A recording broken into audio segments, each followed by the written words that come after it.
السلام علیکم ورحمۃ اللہ وبرکاتہ۔ وعلیکم السلام ورحمۃ اللہ وبرکاتہ۔ کیا حال ہے سب کا؟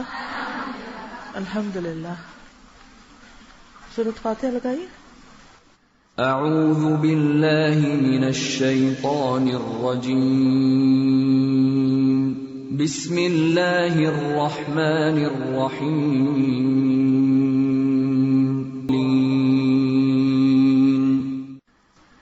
نحمده ونصلي على رسوله الكريم، اما بعد فاعوذ باللہ من الشیطان الرجیم، بسم اللہ الرحمن الرحیم۔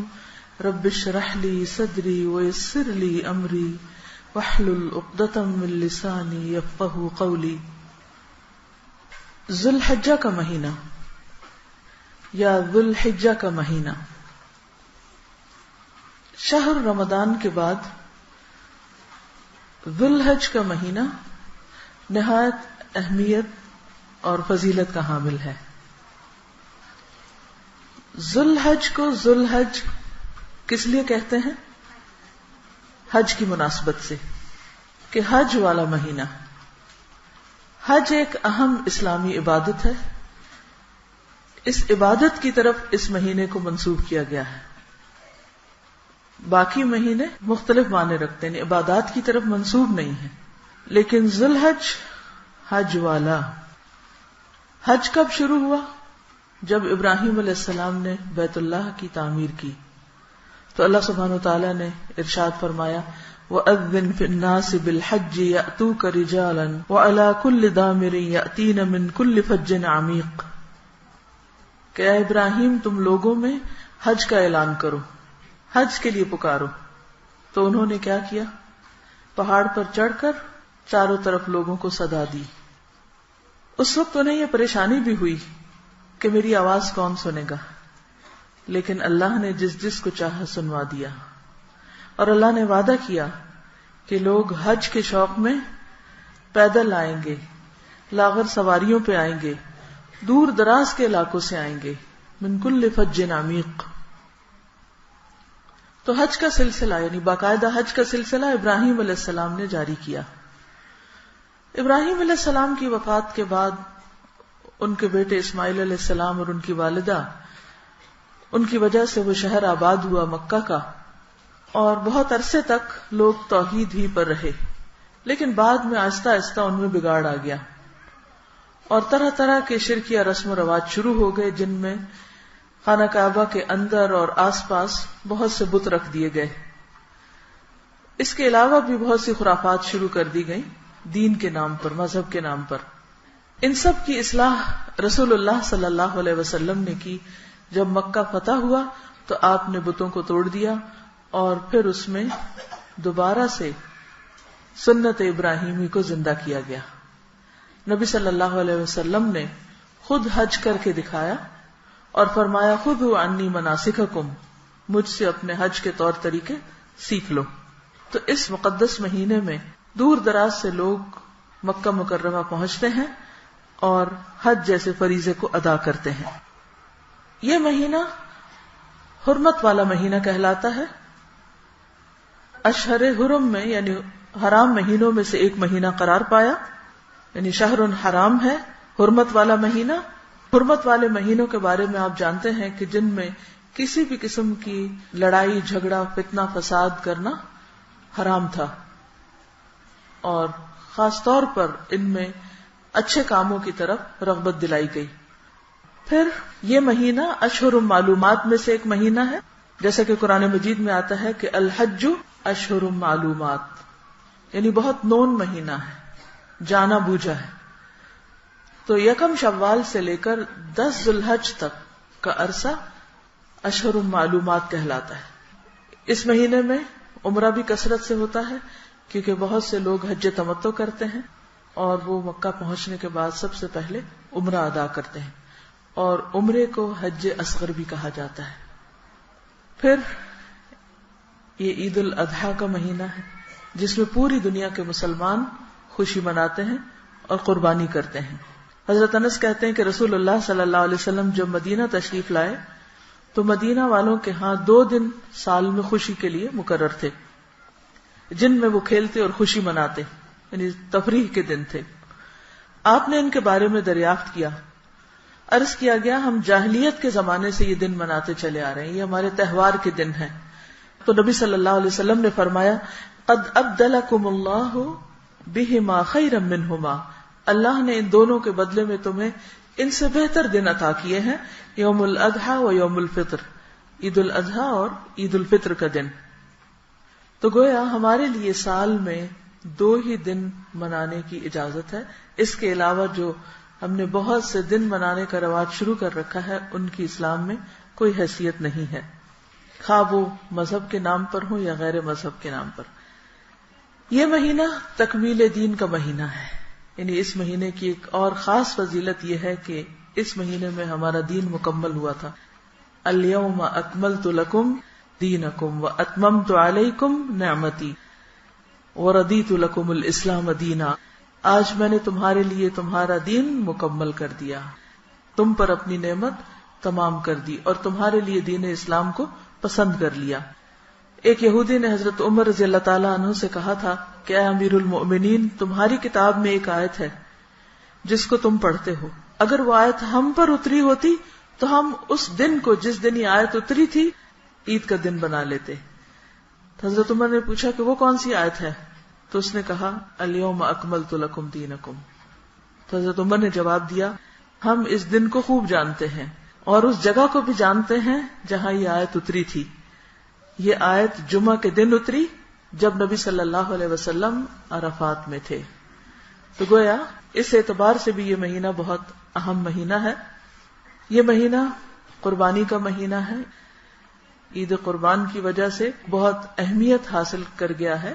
اسی وجہ سے اس عید کو عید الاضحیٰ کہتے ہیں, کیونکہ یہ قربانی کی وجہ سے یہ دن خوشی کا دن قرار پایا. اس دن ہم گویا سنت ابراہیمی پر عمل کرتے ہیں. یہ اس مہینے کا 10واں دن ہے. حج یوم عرفہ کو ہوتا ہے, یعنی اس مہینے میں خاص دن یوم عرفہ کا ہے. اور یوم عرفہ کا دن آپ سب جانتے ہیں کہ جس میں اللہ سبحانہ وتعالی سب سے زیادہ بندوں کے گناہ معاف کرتے ہیں. یعنی سال کا وہ دن جس میں سب سے زیادہ لوگوں کی گردنیں جہنم سے آزاد کی جاتی ہیں. اور اس سے اگلا دن یوم النحر قربانی کا دن ہے. گویا ایک مسلمان اسی وقت خوشی مناتا ہے جب اس کے گناہ معاف ہو جائیں. رمضان کے مہینے میں بھی گناہ معاف ہوتے ہیں, اور پھر اس کے اختتام پر جب شوال شروع ہوتا ہے تو یکم شوال خوشی کا دن ہوتا ہے. اسی طرح مناسک حج بھی تقریباً 10 تاریخ تک ادا ہو چکے ہوتے ہیں, اور پھر وہ دن عام دنیا میں مسلمان جو ہیں وہ عید منا کر خوشی کا اظہار کرتے ہیں. اس کے علاوہ 11 سے 13 تاریخ تک اسی مہینے کے دن ایام تشریق کہلاتے ہیں.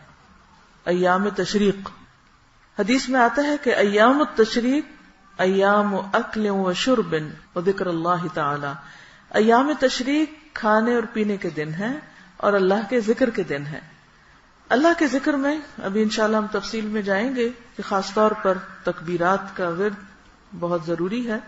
قرآن مجید میں اللہ تعالیٰ فرماتے ہیں وَيَذْكُرُ اسْمَ اللَّهِ فِي أَيَّامٍ مَعْلُومَاتٍ, کہ معلوم دنوں میں اللہ کا ذکر کریں.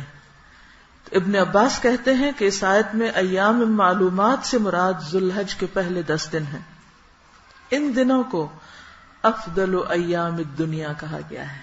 افضل ایام الدنیا, یہ 3 لفظ یاد رہیں گے. افضل ایام الدنیا, دنیا کے دنوں میں سے سب سے افضل دن جن کی قرآن مجید میں قسم کھائی گئی ہے. والفجر ولیال عشر والشفع والوتر. اور ان دنوں میں اگرچہ قربانی بھی کی جاتی ہے, عرفہ کے دن استغفار بھی بہت کی جاتی ہے, گناہوں کی معافی مانگی جاتی ہے, لیکن اوور آل سب سے زیادہ جس چیز کی طرف توجہ رکھنے کی ضرورت ہے وہ اللہ کا ذکر ہے. یوم عرفہ کا دن روزے کا دن بھی ہے غیر حاجیوں کے لیے. حجاج روزہ نہیں رکھتے کیونکہ نبی صلی اللہ علیہ وسلم نے اس دن روزہ نہیں رکھا تھا. اس دن روزہ رکھنے سے 2 سال کے گناہ معاف ہوتے ہیں. یہ دن افضل کیوں ہے یا افضل ترین کیوں ہے؟ کیونکہ ان دنوں میں ساری بنیادی عبادات اکٹھی ہو جاتی ہیں جو ان کے علاوہ کسی اور دن میں نہیں ہوتی. مثلا نماز, روزہ, صدقہ, حج, یہ سب کچھ اس عشرے میں اکٹھا ہو جاتا ہے. اس اعتبار سے اس کی بہت زیادہ فضیلت ہے. اور جب بہت زیادہ خیر ملے، خیر کثیر، یعنی سال کا آخری مہینہ بھی ہے، جب خیر کثیر مل رہی ہو تو پھر کیا کرنا چاہیے؟ اللہ کا ذکر. اور اللہ کے ذکر میں بہترین ذکر اللہ کی بڑائی بیان کرنا. اور اللہ کی بڑائی بیان کرنے کے لیے کیا پڑھتے ہیں ہم؟ تکبیرات. پڑھیے.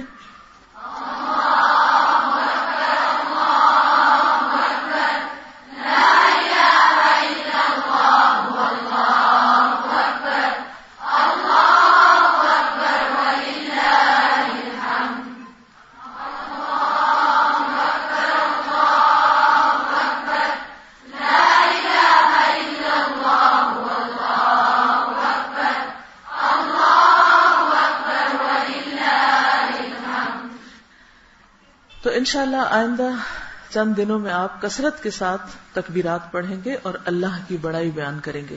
یہ سب سے اہم ترین کام ہے کرنے کا. باقی نیکیوں میں بھی آگے بڑھیں گے، لیکن ان سب میں جسے ٹاپ پر جو چیز کرنے کی، جو ہر وقت آپ کر سکتے ہیں، وہ اللہ کا ذکر ہے. تو اب انشاءاللہ 1-2 دن میں ذو الحج شروع ہونے والا ہے. اس کی ہمیں پہلے سے تیاری کرنی چاہیے. عام طور پر لوگ اس عشرے کی فضیلت سے غافل ہیں، جبکہ حدیث میں اس کو افضل ایام الدنیا کہا گیا ہے. اللہ تعالیٰ نے بعض دنوں کو بعض پر فضیلت دی ہے، بعض مہینوں کو بعض مہینوں پر. مثلا دنوں میں، ہفتے کے دنوں میں سب سے افضل دن کون سا ہے؟ جمعہ کا. حدیث میں آتا ہے افضل یوم طلعت علیہ الشمس یوم الجمعہ. افضل دن، بہترین دن جس دن سورج طلوع ہوتا ہے وہ جمعہ کا دن ہے. اسی طرح عرفہ کا دن جس میں بہت زیادہ گناہ معاف ہوتے ہیں. پھر اسی طرح عشرہ ذو الحج، سال کے باقی تمام دنوں پر. اب آپ کے ذہن میں یہ خیال آ رہا ہوگا کہ ہم تو اب تک رمضان کی اتنی فضیلت پڑھتے رہے ہیں، اور رمضان میں روزہ رکھنے کا اجر و ثواب، تو پھر وہ کیا ہوا؟ وہ اپنی جگہ بہت بہترین ہے، لیکن رمضان کے روزوں کا اجر اس کے مقابلے میں عرفہ کے ایک دن کے روزے کا اجر رمضان کے روزوں سے بڑھ جاتا ہے.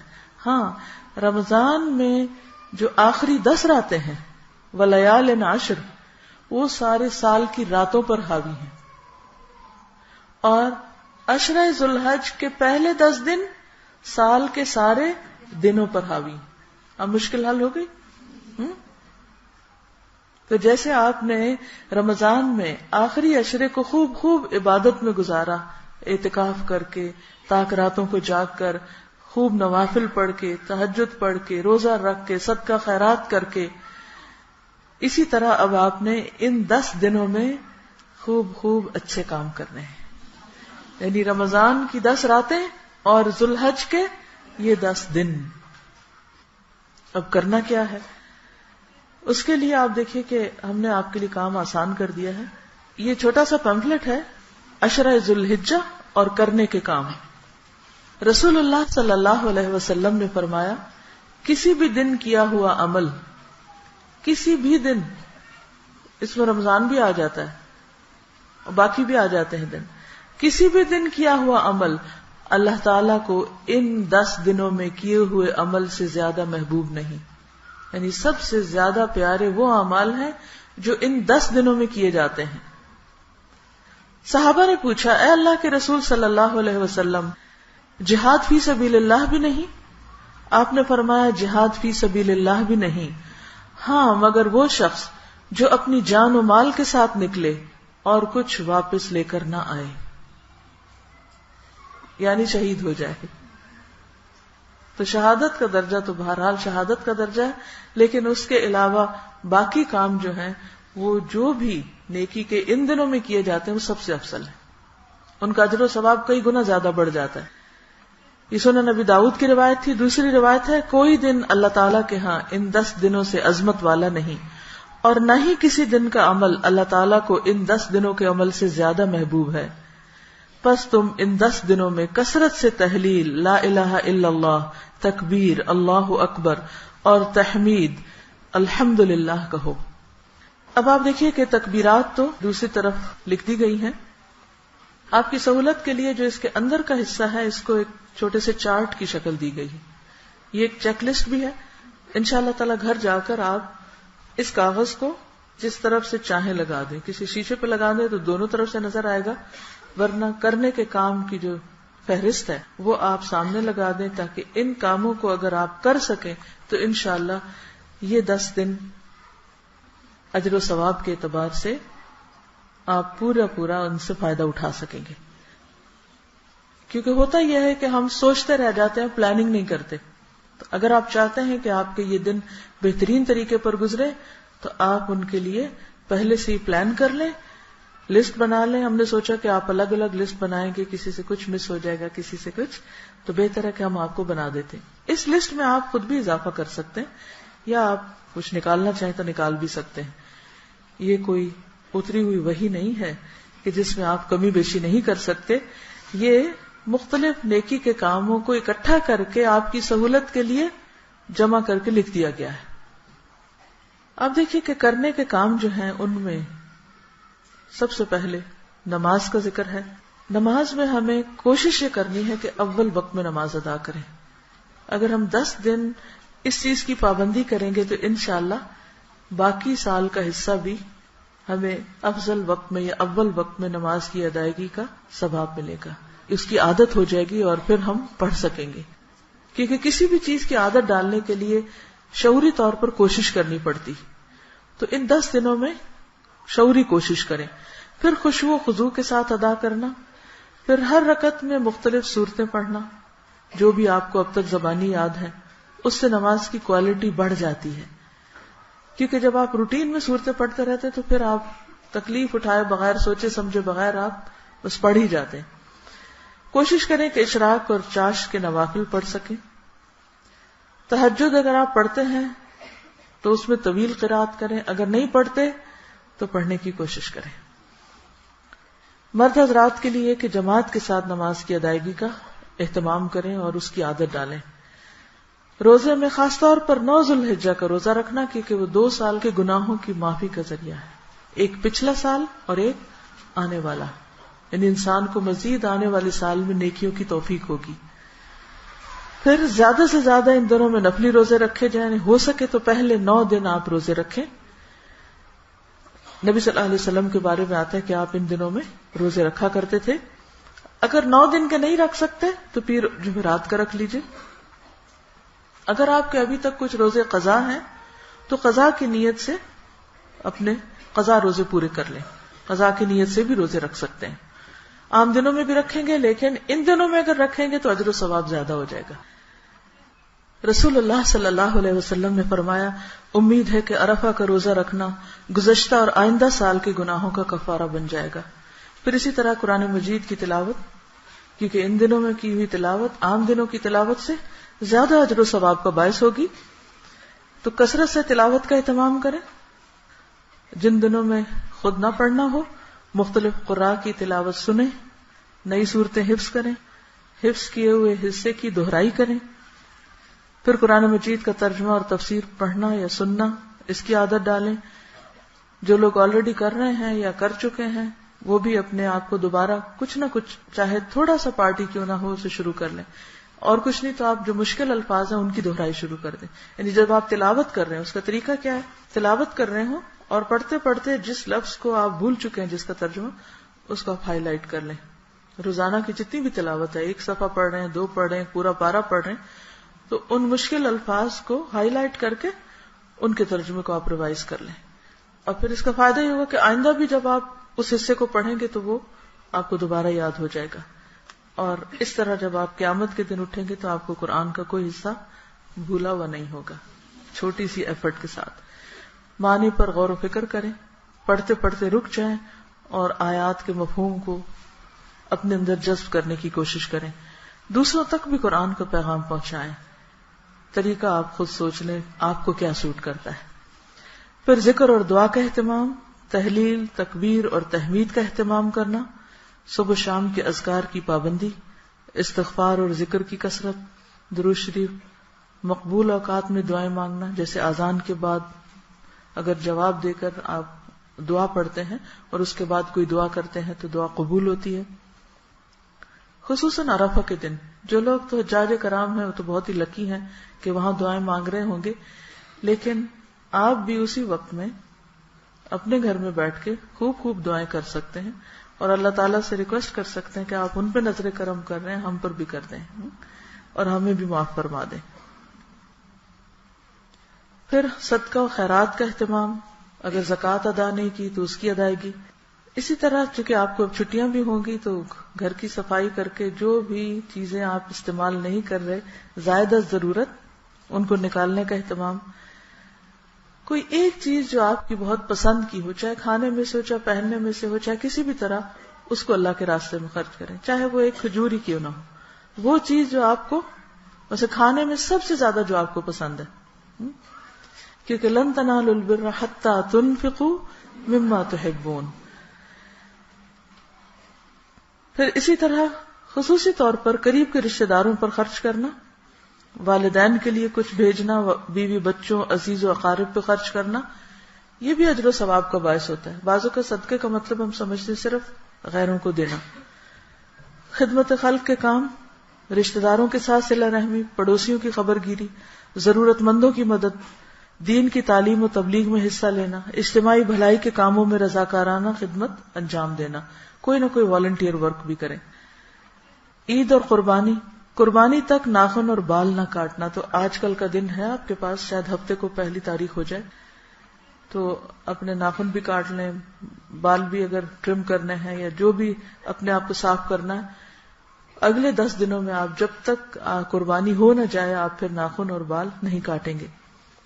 پھر عید کے دن کی سنتیں جو ہیں اس کے لیے آپ کے پاس وہ ہوگا بروشر جس میں عید الاضحیٰ کے بارے میں یا عید الفطر کے بارے میں، تو عید سے متعلق جو چیزیں ہیں ان کو آپ پڑھ بھی لیجئے اور ان کا اہتمام کیجئے. اگر وقت ہوا تو میں کچھ چیزیں رکھے ہوئے ہوں اس کو بعد میں کر لیں گے. پھر عید کی نماز کا اہتمام، عزیز و اقارب سے ملاقات، اور قربانی اگر آپ کر رہے ہیں تو صرف اور صرف اللہ کی خاطر.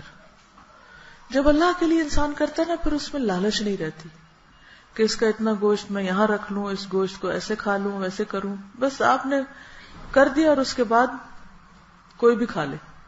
لیکن اس کا یہ مطلب نہیں کہ خود نہ کھائیں، خود کھانا بھی سنت ہے، دوسروں کو بھی کھلائیں. کلوا منہا واطعموا البائس الفقیر، خود بھی کھائیں اور محتاج تنگ دست فقیر کو بھی کھلائیں. اس کے لیے جو اجتماعی قربانیوں کا انتظام کیا گیا ہے اس میں آپ ضرور حصہ ڈالیں، گھر والوں کو بھی اس پر قائل کریں کہ آپ کی قربانی ان علاقوں تک بھی پہنچ سکے جہاں لوگوں کو گوشت نہیں ملتا. یہاں تو ہم جب قربانی کرتے ہیں تو خود ہی آپس میں ایک دوسرے کے ہاں گوشت بھیج کے ایکسچینج کر لیتے ہیں، لیکن وہاں تک نہیں جاتا جہاں لوگوں کے اندر استطاعت نہیں ہے. تو اگر آپ خود نہیں لے جا سکتے تو جو لوگ لے جا رہے ہیں ان کو آپ ان کے ساتھ نیکی کے کام میں شریک ہو جائیں، اپنی طرف سے، والدین کی طرف سے، حضور صلی اللہ علیہ وسلم کی طرف سے، کسی اور کی طرف سے، جو بھی چاہیں آپ قربانی کر سکتے ہیں. صرف اپنی نہیں، اوروں کے لیے بھی کر سکتے ہیں. مثال کے طور پر نبی صلی اللہ علیہ وسلم نے جو قربانی کی تھی اپنی امت کی طرف سے بھی کی، اپنی طرف سے بھی کی. آپ نے حضرت علی کو وصیت فرمائی تھی کہ اے علی میری وفات کے بعد میری طرف سے قربانی کرتے رہنا. چنانچہ حضور صلی اللہ علیہ وسلم کے انتقال کے بعد حضرت علی جب تک زندہ رہے نبی صلی اللہ علیہ وسلم کی طرف سے قربانی کرتے رہے. پھر اسی طرح یہ ہے کہ نیکی کا کوئی موقع ضائع نہ کرے اور خاص طور پر بے مقصد فضول لایانی کاموں اور گفتگو سے پرہیز کریں. آئندہ 10 دن میں پورا فوکس کس چیز پر ہو؟ عبادت اور اللہ کے ذکر پر. مثلاً اگر ہفتے کے دن پہلی تاریخ ہوتی ہے تو پہلے سے روزے کا اہتمام کر کے رکھے، یہ نہ کہ وہ میں نے تو رکھنا تو بھول ہی گئی. بھولنے میں موقع کو نہ گنوائیں. اسی طرح یہ ہے کہ ایک ایک دن کی آپ پلاننگ کر لیں. سیٹرڈے کو کیا کرنا ہے، سنڈے کو کیا کرنا ہے، منڈے کو کیا کرنا ہے. منڈے کو آپ کو روزہ رکھنا ہوگا، اگر آپ سارے نہیں رکھ سکتے، ویکنس فیل کرتے ہیں کسی بھی وجہ سے، تو جتنے بھی دن آ رہے ہیں ان میں سے ایک ایک دن کی پوری پلاننگ آپ نے کی ہوئی. بہت زیادہ سوشلائز کرنا، پارٹیing، ادھر ادھر آنا جانا، ان چیزوں کو ان 10 دنوں کے لیے چھوڑ دیں. عید کے دن کے لیے وہ سب کچھ آپ عید کے دن کریں. اگر ضرورتاً کسی سے ملاقات کرنی بھی پڑتی ہے تو اسے مختصر رکھیں کیونکہ یہ وقت بہت قیمتی ہے. زیادہ سے زیادہ متوجہ ہو جائیں کس چیز کی طرف؟ عبادت کی طرف، اور خصوصاً دن کے وقت. پھر یاد دہانی کراؤں گی کہ یہ دن آپ یوں ہی سمجھے کہ جیسے رمضان کے آخری عشرے کی راتیں تھیں، تو یہ دن اسی طرح بہت قیمتی دن ہے، افضل ایام الدنیا. اور پھر ایک طرف انسان اگر نیک کام کر رہا ہے تو دوسری طرف گناہوں کو چھوڑنا بھی ضروری ہے. ان دنوں میں اچھا موقع ہے کہ آپ اپنے آپ کا احتساب کریں. کوئی غلط کام اگر عادت پڑ چکی ہے تو ان کو شعوری طور پر اپنی زندگی سے نکالیں، کیونکہ توبہ قبول ہی جب ہوتی ہے جب ہم برائیوں کو چھوڑ دیتے ہیں. اگر ہم نیکی کے ساتھ ساتھ برائی بھی کرتے چلے جا رہے ہیں تو ایسے ہی ہے کہ جیسے اچھی خوراک کھانے کے ساتھ ساتھ انسان ایسی خوراک کھا لے کہ جو اس کے لیے بیماری میں اضافے کا سبب بنے یا بعض اوقات ہلاکت کا سبب بنے. تو اس کو آپ جا کر اپنی یاد دہانی کے لیے اپنے گھر کی کسی دیوار پہ، فریج پہ، کہیں جہاں آپ سب کی نظر پڑے، گھر والوں کی، اس پہ لگائیے. یہ میری طرف سے آپ سب کے لیے تحفہ ہے، لیکن دوسروں کے لیے تحفہ آپ لے کر جائیں گے. ٹھیک ہے؟ میں نے اپنی ذات سے اس لیے شروع کیا ہے تاکہ میں آپ کو کہہ سکوں. تو انشاءاللہ تعالی آپ کم از کم اگر آپ میں سے ہر شخص 10 لوگوں تک بھی یہ پہنچا دے گا، ایک چھوٹا سا کاغذ ہی ہے، اور وہ 10 میں سے اگر 5 لوگ بھی ان میں سے 2 باتوں پر عمل کر لیں گے تو انشاءاللہ العزیز آپ کے لیے آپ کو ایک سنت زندہ کرنے کا بھی اجر ملے گا، اور اس کے علاوہ ان دنوں کی فضیلت اجاگر کرنے کا بھی.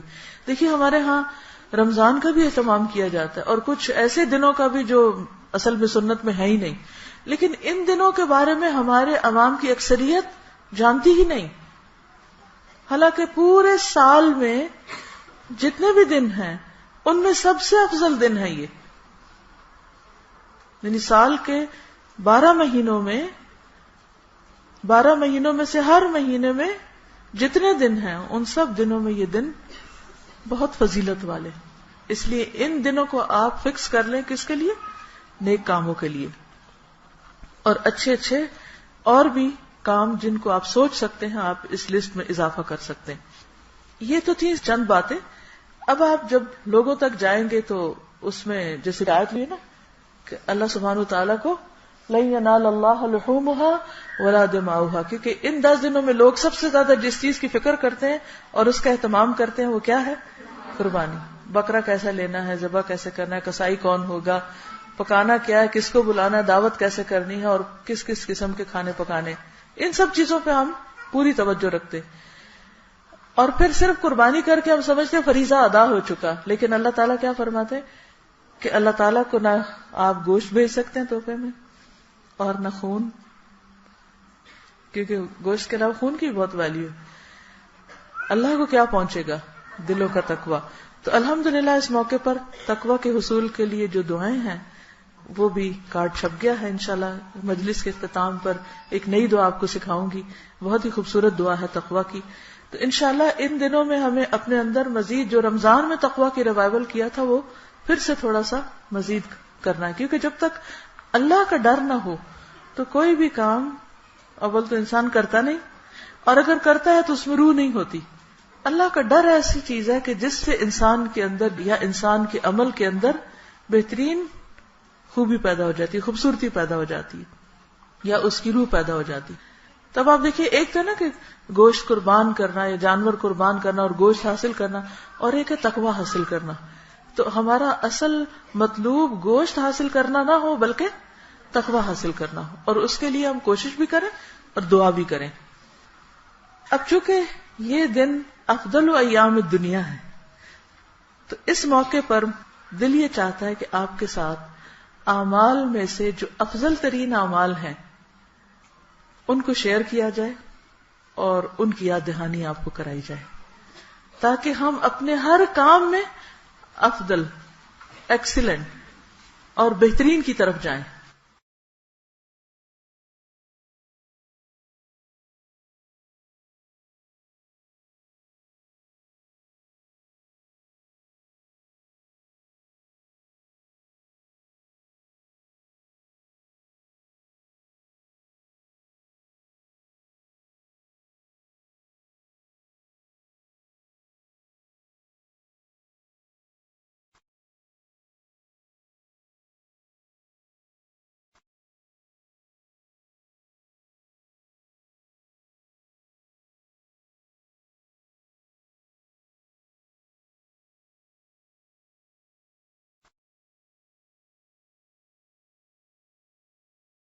اس وقت میں آپ کے ساتھ کچھ احادیث شیئر کروں گی جس میں افضل اعمال بتائے گئے ہیں.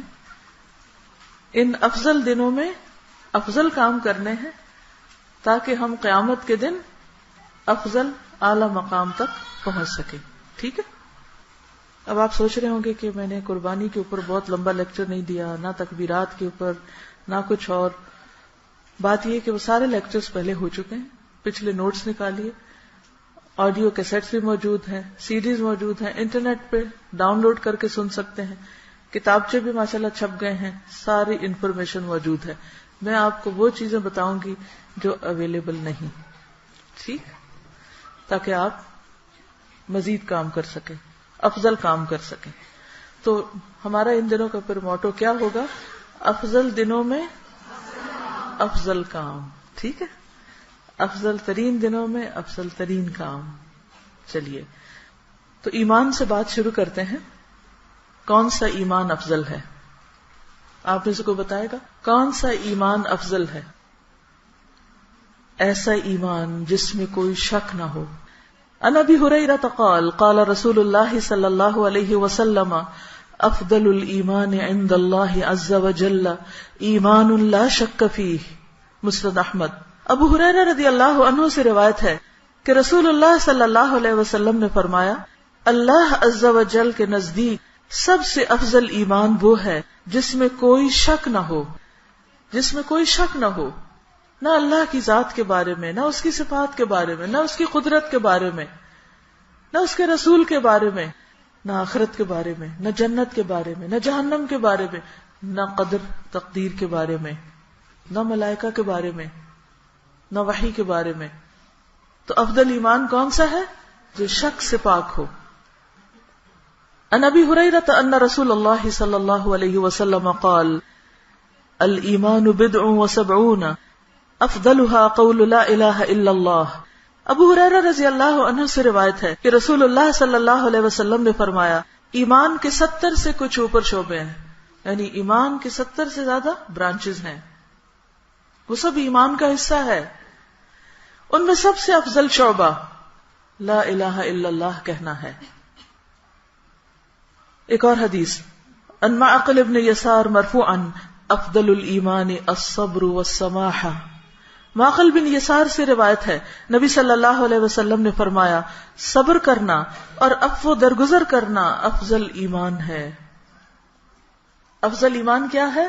صبر کرنا اور عفو درگزر، معاف کر دینا، دوسرے کی غلطی معاف کر دینا. یہ دن آ رہے ہیں، موقع ہے کہ جن جن کو آپ نے ناراض کیا ہوا ہے یا وہ آپ سے ناراض ہے یا جن کے لیے آپ کے دل میں کسی قسم کے کوئی گرج ہے، کوئی نفرت ہے، کیا کریں؟ اس کو نکال دیں. کیونکہ جن دنوں میں خاص اللہ کی رحمتیں برستی ہیں ان دنوں میں نیکی کرنا نسبتاً آسان ہو جاتا ہے، اور اس موقع سے فائدہ اٹھاتے ہوئے اپنے دلوں کو صاف کر لیا جائے تاکہ ایمان مکمل ہو سکے. عن عمرو بن عبسة قال اتيت رسول الله صلى الله عليه وسلم فقلت يا رسول الله اي الايمان افضل.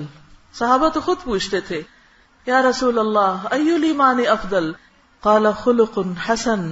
عمرو بن عبسة سے روایت ہے میں رسول اللہ صلی اللہ علیہ وسلم کے پاس آیا اور پوچھا یا رسول اللہ صلی اللہ علیہ وسلم کون سا ایمان افضل ہے؟ آپ نے فرمایا حسن اخلاق، اچھا اخلاق. اب یہ جو آپ کو لسٹ دی گئی ہے نا، اس میں اضافہ کر لیجئے. ٹھیک، ایمان کے حصے میں کرنے کے کام، افضل دنوں میں افضل کام، اور افضل کاموں میں افضل ایمان. ایک اور حدیث عمر رضی اللہ عنہ سے روایت ہے ایک شخص نے رسول اللہ صلی اللہ علیہ وسلم سے عرض کیا یا رسول اللہ کون سا عمل سب سے افضل ہے؟ نبی صلی اللہ علیہ وسلم نے فرمایا اللہ پر ایمان اور تصدیق، اللہ کی راہ میں جہاد اور حج مبرور. اس آدمی نے عرض کیا یا رسول اللہ یہ تو آپ نے بہت سی چیزیں بیان کر دی، اور مثلاً آپ میں ہم تو حج پہ جا ہی نہیں سکتے. تو رسول اللہ صلی اللہ علیہ وسلم نے فرمایا پھر کلام میں نرمی، کھانا کھلانا، سہل ہونا اور اچھے اخلاق سب سے افضل عمل ہیں. اس شخص نے کہا میں صرف ایک بات معلوم کرنا چاہتا ہوں، میری ہمت بس ایک کام کرنے کی ہے. پہلے آپ نے ٹاپ کے جو کام تھے وہ بتائے.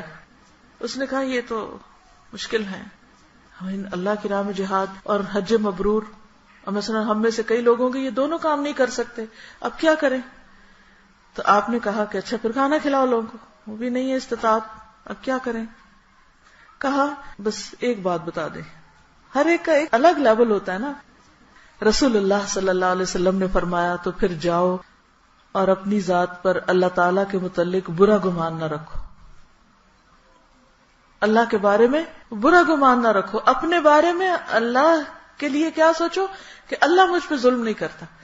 آپ دیکھیے کہ یہ جو ایک عمل ہے نا, یہ سارے اعمال پہ بھاری ہے, یہ اتنا آسان نہیں ہے.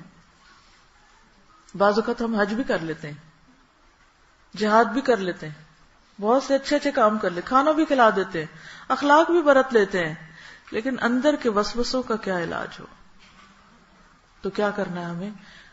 ایسے ایمان کی کوشش, ایسے ایمان کی دعا, کوشش کیا کریں گے؟ کوششیں تو ہماری فائدہ نہیں دیتی جب تک اللہ کا اذن نہ ہو.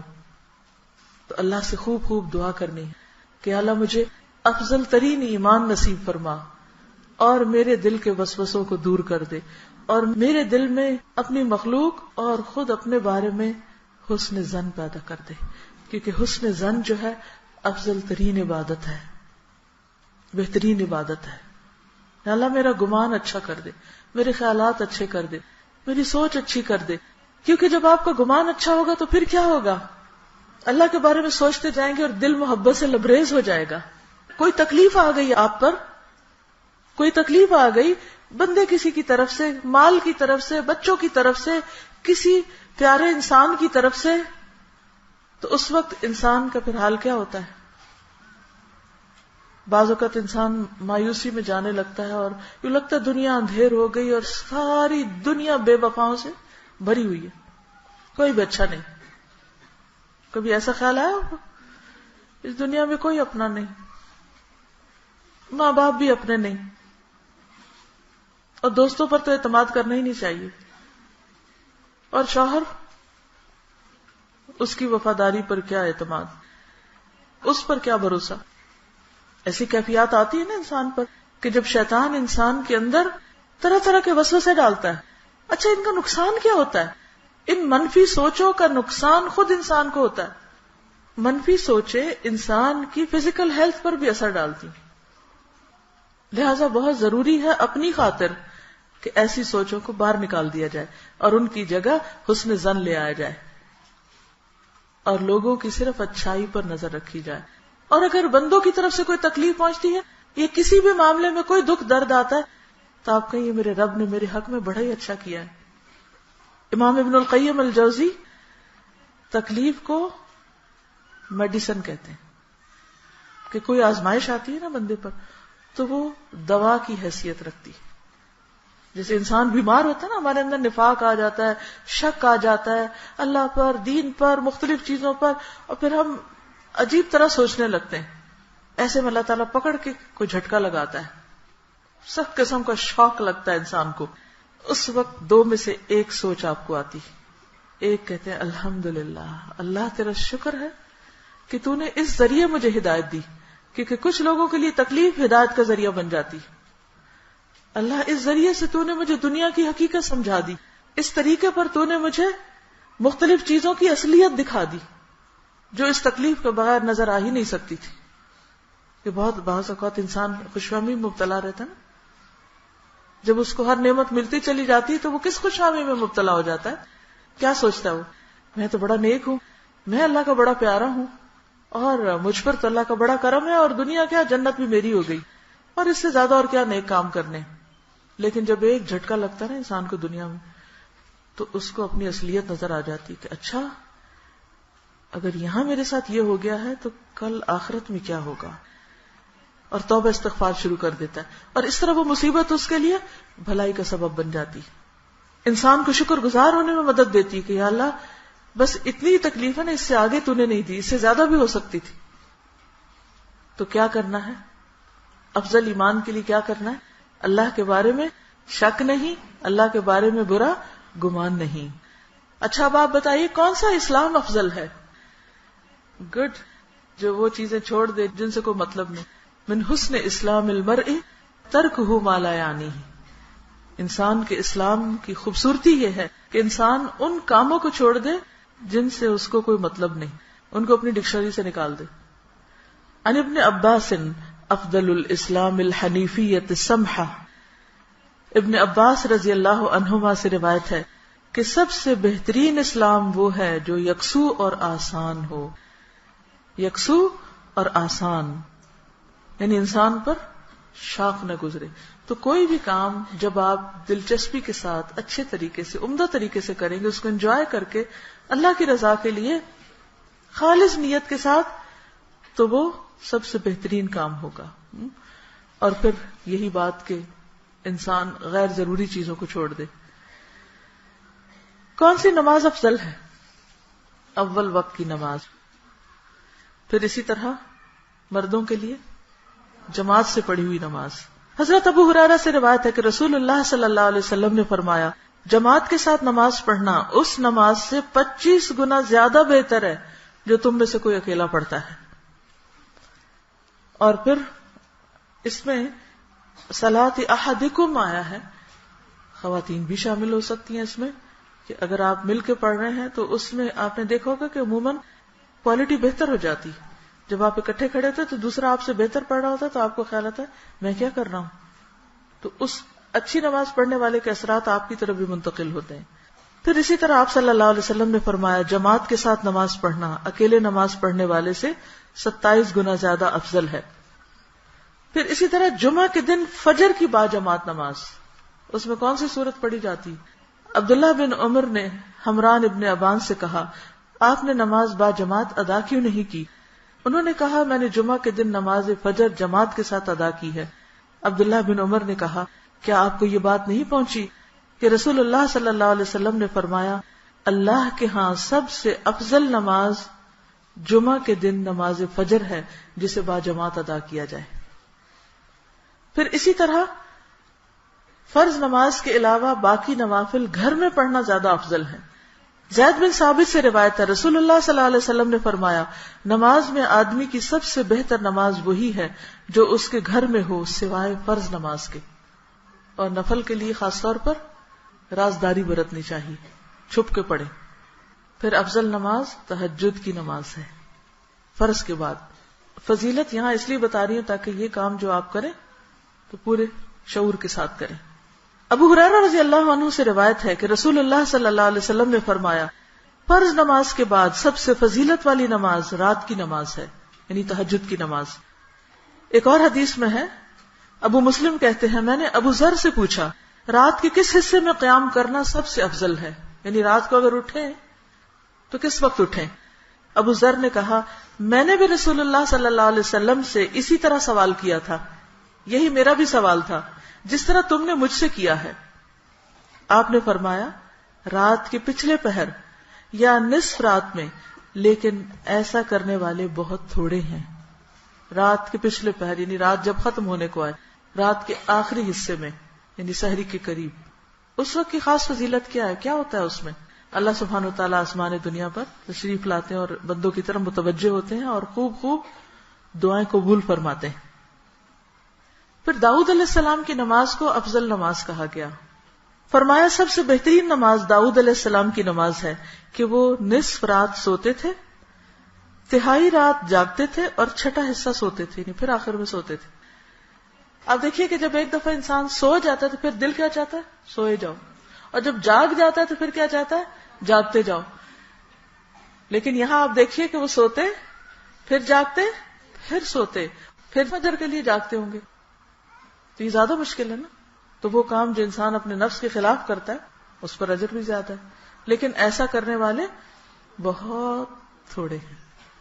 لمبی قرات والی نماز، یہ جو آپ کو یہاں کہا گیا نا کہ مختلف صورتیں پڑھیں اور طویل قرات کریں تہجد میں نماز، پہلا حصہ آپ دیکھ رہے ہیں، اسی کی دلیل ہے یہاں. رسول اللہ صلی اللہ علیہ وسلم نے فرمایا، سب سے افضل نماز لمبی قرات والی نماز ہے. یہ جو چیک لسٹ بنائی گئی ہے نا، یہ ایسے نہیں رینڈم چیزیں اٹھا کے ڈال دی گئی، ان سب کے پیچھے دلائل موجود ہیں. تو ہمارا موٹو کیا ہے؟ افضل دنوں میں افضل کام. پھر اول وقت نماز پڑھنا. ام فرور رضی اللہ تعالی عنہا سے روایت ہے کہ رسول اللہ صلی اللہ علیہ وسلم سے سوال کیا گیا اعمال میں سے کون سا عمل افضل ہے؟ آپ نے فرمایا نماز اول وقت میں ادا کرنا. عبداللہ بن مسعود سے روایت ہے کہ میں نے رسول اللہ صلی اللہ علیہ وسلم سے پوچھا کہ دین کے کاموں میں کون سا عمل افضل ہے؟ آپ نے فرمایا وقت پر نماز پڑھنا. میں نے پوچھا اس کے بعد؟ فرمایا والدین کے ساتھ نیک سلوک کرنا. میں نے پوچھا اس کے بعد؟ فرمایا اللہ کے راستے میں جہاد کرنا. پھر میں نے آپ سے زیادہ سوال نہیں کیے، ورنہ اسی طرح ان کے جواب دیتے رہتے، یعنی آپ پھر بتاتے رہتے. اچھا صحابی نے اس سے زیادہ کیوں نہیں سوال کیے؟ اس کی کیا وجہ ہوگی؟ کیونکہ ان کے سوال عمل کے لیے تھے، ہمارے سوال تفریح کے لیے ہوتے ہیں، بحث مباحثے کے لیے ہوتے ہیں، مقصد نہیں ہوتا کوئی، بس ایسے ہی کوئی نقطہ نکالنا ہو تو کوئی سوال کر لیا، ضرورتاً سوال نہیں کرتے ہم. اور اس کی وجہ سے پھر ہوتا کیا ہے، دین اور زیادہ مشکل ہو جاتا ہے، ہم اپنے لیے مشکل کھڑی کر لیتے ہیں، جیسے بنی اسرائیل نے کی تھی. تو انہوں نے بس اتنا پوچھا کہ انہوں نے سوچا بس ابھی فی الحال تو میں اتنا ہی عمل کر سکتا ہوں. پھر لمبا قیام. عبداللہ بن حبشی سے روایت ہے کہ رسول اللہ صلی اللہ علیہ وسلم سے سوال کیا گیا اعمال میں کون سا عمل افضل ہے؟ آپ نے فرمایا لمبا قیام. تو افضل دنوں میں افضل کام لمبا قیام، عام نمازوں میں بھی. لیکن اگر آپ دیکھیں کہ دن میں آپ کی بہت مصروفیت ہے، ان لک فی النہار سبحا طویلا، تو پھر کیا کریں؟ پھر رات کو اٹھے جب سب سو رہے ہیں، والناس نیام تدخل الجنت بسلام، اس وقت نماز پڑھیں جب سارا گھر سو رہا ہو. جنت میں سکون کے ساتھ داخل ہو جائیں گے، سلامتی کے ساتھ. اگر سارا سال نہیں بھی ہو سکتا تو ان دنوں میں اپنی گھڑی کا الارم پیچھے کر دیں، شعوری کوشش کریں، کر کے تو دیکھیں. اور پھر ان دنوں میں آپ خوب دعائیں کریں، یا اللہ پورا سال ایسا کرنے کی توفیق دے. اللہ تعالیٰ آپ کے لیے آسان کر دے گا. آپ دیکھیے نیند سے اٹھنا انسان کے بس میں نہیں، کیونکہ انسان کی تو روح چلی جاتی. وہ جیسے اس غزوے کے موقع پر جب حضرت بلال بھی سو گئے اور حضور صلی اللہ علیہ وسلم بھی سو گئے، اور آپ جب اٹھے تو آپ نے فرمایا بلال، تو انہوں نے آگے سے فوراً کہا اسی ذات نے میری روح روک لی جس نے آپ کی روکی. تو اس سے کیا پتہ چلتا ہے؟ میرا اس بات پر پکا یقین ہے کہ جب تک اللہ کا اذن نہ ہو انسان اٹھ نہیں پاتا. یہ صرف اللہ کی توفیق سے ہوتا ہے. اس لیے اللہ سے مانگے کہ وہ آپ کو توفیق دے دے رات کے آخری حصے میں نیند توڑ کر اٹھنے کی، اور اللہ ضرور دے گا. سچے دل سے مانگے. اور اس میں آپ دیکھیں کہ جب آپ اپنے دن کو بہت ارلی شروع کریں گے نا، تو آپ 2 بندوں جتنا کام کر سکیں گے. یہ میں آپ کو لکھ کے دیتی، آپ کو پورے 2 دن ملیں گے. مثلا 4 بجے اگر آپ اٹھیں تو دن کے 12 بجے تک 8 گھنٹے ہو چکے ہوتے ہیں. عام طور پر کام کے اوقات کتنے ہوتے ہیں؟ 8 گھنٹے. 9 to 5 کیا بنتا ہے؟ 8 گھنٹے کا کام کرتے ہیں نا لوگ، 9 to 5. تو آپ سمجھے کہ 4 بجے آپ کے 9 to 5 شروع ہو گئے. ٹھیک ہے، 12 بجے کے قریب قیلولہ کریں، 10 منٹ بھی کافی، اور پھر دوبارہ دن شروع کر دیں. پھر آپ 12 بجے سے رات 8 بجے تک بہت سکون کے ساتھ ایک اور دن کام کر سکتے ہیں.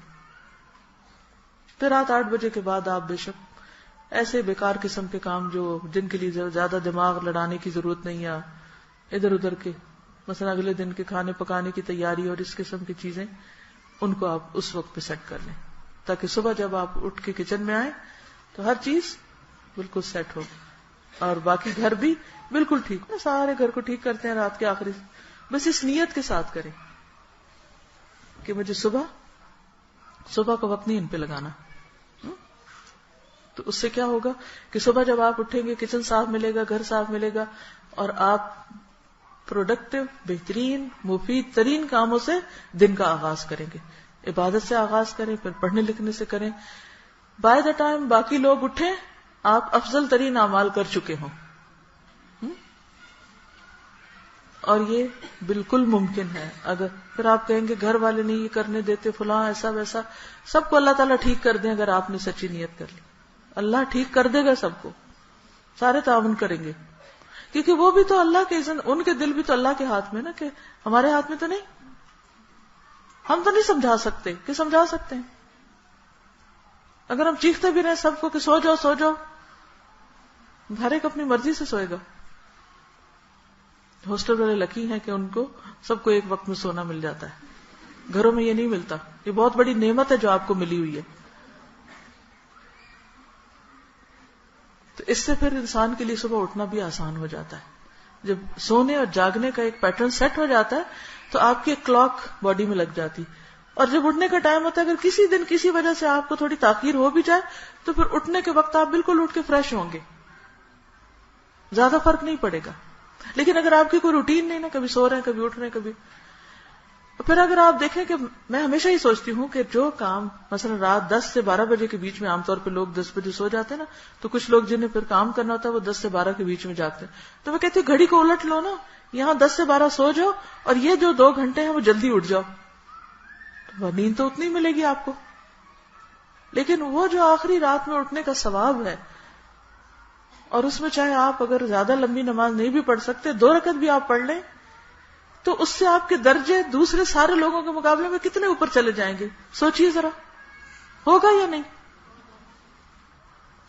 لیکن ہم ٹائم مینجمنٹ نہیں کرتے.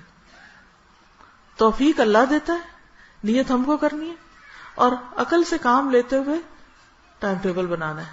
تو انشاءاللہ اللہ تعالیٰ ضرور آسانی فرمائیں گے. عورت کی بہترین نماز. عبداللہ رضی اللہ عنہ سے روایت ہے کہ نبی صلی اللہ علیہ وسلم نے فرمایا، عورت کا کمرے میں نماز پڑھنا صحن میں نماز پڑھنے سے افضل ہے، اور اندرونی کوٹھڑی میں نماز پڑھنا کمرے میں نماز پڑھنے سے افضل ہے. یعنی اگر کمرے سے بھی زیادہ سٹور ہے نا کوئی تو اس میں گھس جائیں، لیکن وہ وہی گھس سکے گا جس نے سٹور کو صاف کر رکھا ہوگا اور اس کو کمرہ بنا رکھا ہوگا، ایسا ہی جیسا. ہاں ٹھیک ہے. تو اندر کے کمرے میں مثلا ایک صحن ہے، پھر برآمدہ ہے، پھر بیڈ روم ہے، پھر بیڈ روم سے آگے ایک روم ہے، تو اس میں گھر والوں کو ویسے بھی کوئی آپ پر اعتراض نہیں ہوگا کہ آپ کیا کھڑپڑ کر رہے ہیں، کیونکہ بعض اوقات آپ بیڈ روم میں ہی نماز شروع کر دیتے ہیں تو پھر آپ صبح صبح سلواتے سنتے ہیں. تو بہتر ہے کہ آپ اپنی جائے-نماز اندر ترین جگہ پر بنائے جا کے، اور اس سے ایک تو دوسروں کو اذیت نہیں ہوگی اور اجر کے اعتبار سے بھی وہ نماز بڑھ جائے گی. دیکھیں جیسے سٹیپس ہوتے ہیں نا، یہ سٹیپس نظر آ رہے ہیں نا آپ کو، تب اگر آپ پہلے سٹیپ پہ کھڑے ہو تو آپ کا قد چھوٹا نظر آئے گا، اس سے اوپر میں تو ذرا اور بڑا ہو جائے گا اس سے. بالکل اسی طرح کام تو آپ کر ہی رہے ہیں. نفل آپ دن میں بھی 2 پڑھ لیں گے، لیکن وہی اگر آپ رات میں 2 پڑھ لیں تو وہ آپ سمجھے کہ اوپر والے سٹیپ پہ آپ کھڑے. کوئی بھی کام. اور پھر گھر کے بھی آپ دیکھیے کہ کمرے میں بھی درمیان میں نہ کھڑے ہو جائیں، اس میں کیا کریں، کونا. مسجد نبوی اور مسجد حرام میں نماز پڑھنا، اس کی بھی دعا مانگے. اللہ کے لیے کیا مشکل ہے؟ ہمارے لیے مشکل ہوتی ہے، اللہ کے لیے کچھ نہیں مشکل. ابو ہریرہ رضی اللہ عنہ سے روایت ہے کہ ان کو نبی صلی اللہ علیہ وسلم کی یہ بات پہنچی کہ آپ نے فرمایا، میری اس مسجد میں نماز پڑھنا مسجد حرام کے علاوہ باقی تمام مساجد کی بنسبت 1000 نمازوں سے زیادہ افضل ہے. تو جو لوگ یہ 10 دن حرم میں گزارے، مکہ یا مدینہ میں، ان کی نمازیں پھر باقی لوگوں کی نمازوں سے اور زیادہ افضل ہو جائیں گی. کون سا روزہ افضل ہے بتائیے؟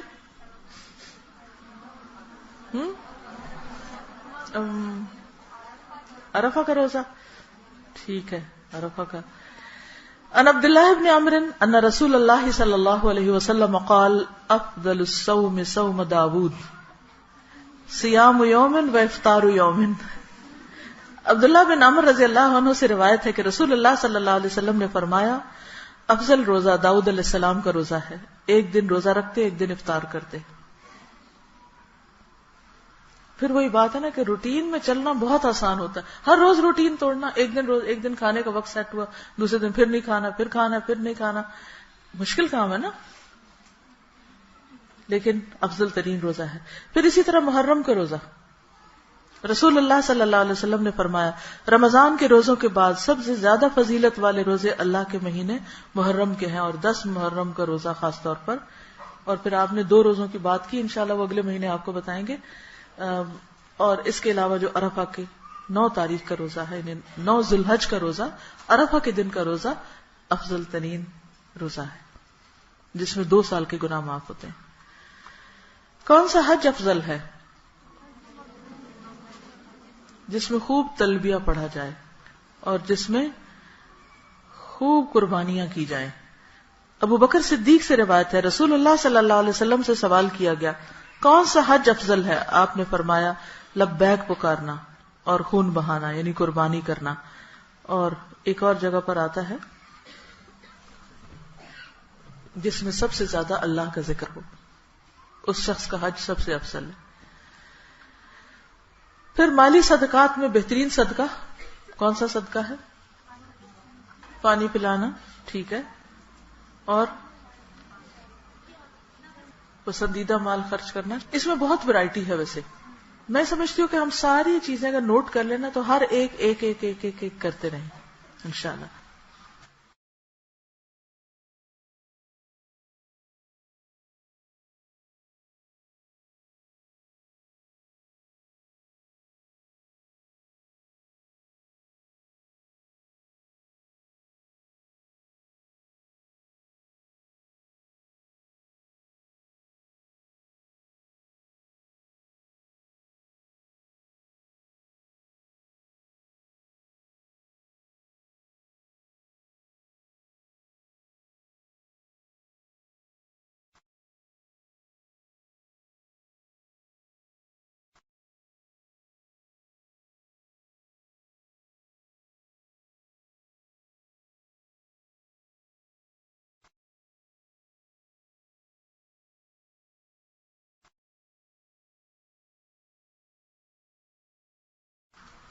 رسول اللہ صلی اللہ علیہ وسلم نے فرمایا افضل دینار جو آدمی خرچ کرتا ہے وہ اپنے اہل و عیال پر خرچ کرتا ہے.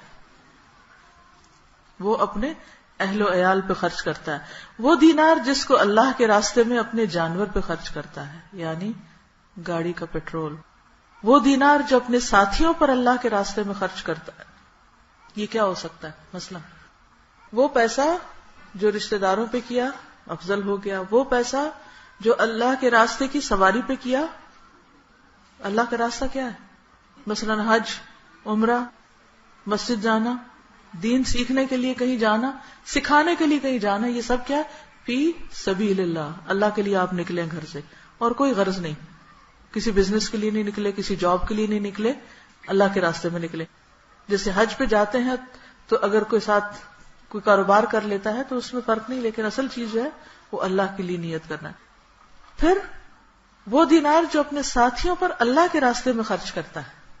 اس کا کیا مطلب ہے؟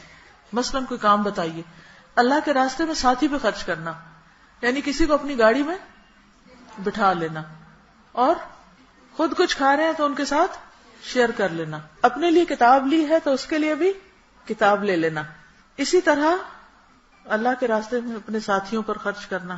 جنگ تبوک میں ساتھیوں پر کس نے خرچ کیا تھا؟ انہوں نے کیا کیا تھا؟ ان کے لیے سواریاں تیار کی تھی، زادرہ تیار کیا تھا. یہ ہے اللہ کے راستے میں ساتھیوں پر خرچ کرنا کہ جو افورڈ نہیں کر سکتے ان کے لیے انتظام کرنا. اگر پڑھنے کے لیے کوئی افورڈ نہیں کر سکتا تو اس کی پڑھائی میں مدد کرنا وغیرہ وغیرہ. ابو قلابہ نے کہا عیال سے شروع کیا یعنی اپنے گھر والوں سے. پھر ابو قلابہ نے کہا اس سے بڑھ کر کس آدمی کا ثواب ہے جو اپنے چھوٹے بچوں پر ان کی عزت و آبرو بچانے کے لیے خرچ کرتا ہے یا نفع دے اللہ ان کو اس کے سبب سے اور وہ ان کو بے پرواہ کر دیتا ہے. تو بہرحال انسان جب اپنے بچوں پر بھی ان کی عزت آبرو بچانے کے لیے، کیا مطلب ہے اس کا ان کی عزت آبرو بچانے کے لیے؟ مثلا آپ ان کی پڑھائی کے لیے جو خرچ کرتے ہیں، اسکول کی فیس دیتے ہیں، کس لیے دیتے ہیں؟ تاکہ آپ کے بچے کس سے بچیں؟ مانگنے سے بچیں.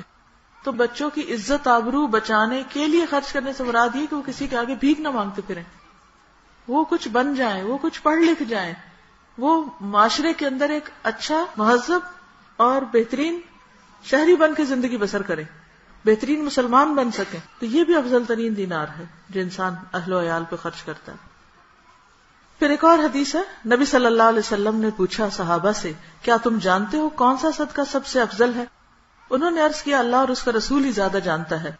فرمایا وہ ہدیہ جو تم میں سے کوئی شخص اپنے بھائی کو پیش کرے.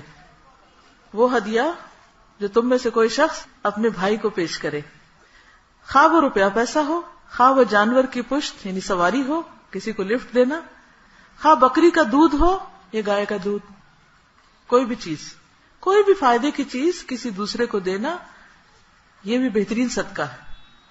اپنے بھائی کی ضروریات پوری کرنا. عمر رضی اللہ عنہ سے روایت ہے کہ رسول اللہ صلی اللہ علیہ وسلم نے فرمایا افضل عمل مومن کو خوشی دینا ہے.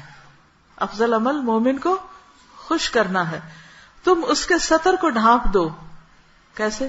کپڑے سے. یا اس کی بھوک کو سیر کر دو. کیسے؟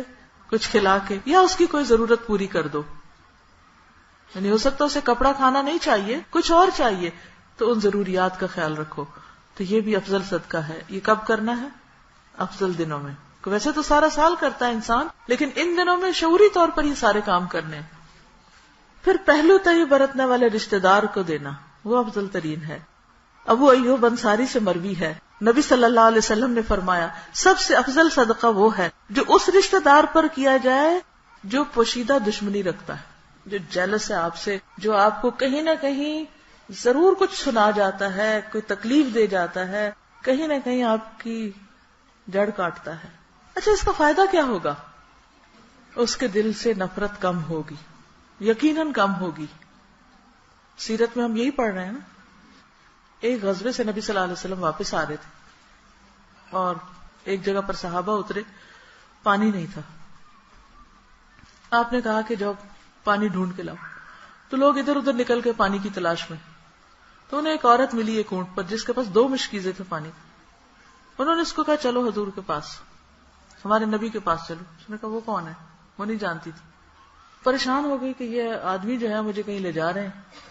صحابہ اس کو گھیر کر لے آئے نبی صلی اللہ علیہ وسلم کے پاس، کیونکہ آپ کو حکم ملا تھا کہ پانی کو تلاش کرو. اس عورت سے پوچھا گیا کہ یہ بتاؤ کہ پانی کہاں ہے، یہ تم کہاں سے لا رہی؟ اس نے کہا 1 دن رات کی مسافت سے وہاں سے لے کے آ رہی ہوں. اس کے قریب قریب میں اور کہیں پانی نہیں جانتی. تو آپ نے اس کے مشکیزیں لیے، ان میں ہاتھ رکھا اور سارے لشکر نے پانی پیا. اور اس کے بعد اس کے وہ مشکیزیں بھی دیے، پھر اس کے ساتھ اس کو دودھ بھی دیا، مزید ہدایا اور چیزیں دے کر اس کو رخصت کیا. یعنی آپ صلی اللہ علیہ وسلم صرف ردوہا کی بات نہیں کرتے تھے، بلکہ اس سے بڑھ کر احسان کر کے لوٹاتے تھے لوگوں کو. وہ آئی کس پریشانی میں ہوگی اور گئی کس خوشی میں ہوگی. یہ اخلاق تھا نبی صلی اللہ علیہ وسلم کا. آپ کوئی طریقہ بتائیے کیا کر سکتے ہیں. اس رشتہ دار کو نام لکھ لیجیے کہیں کہ اچھا میں نے اس کو ضرور دینا ہے کچھ جو آپ کو تنگ کرتا ہے. یہ اچھے ریلیشن شپ کے لیے بہترین نسخہ ہے. اچھا ہم کیا کرتے ہیں؟ سب کو دیتے ہیں، اسی کو نہیں دیتے. اچھا اس سے کیا ہوتا ہے؟ اس کی دشمنی اور پکی ہو جاتی ہے، وہ اور کھنچ جاتا ہے.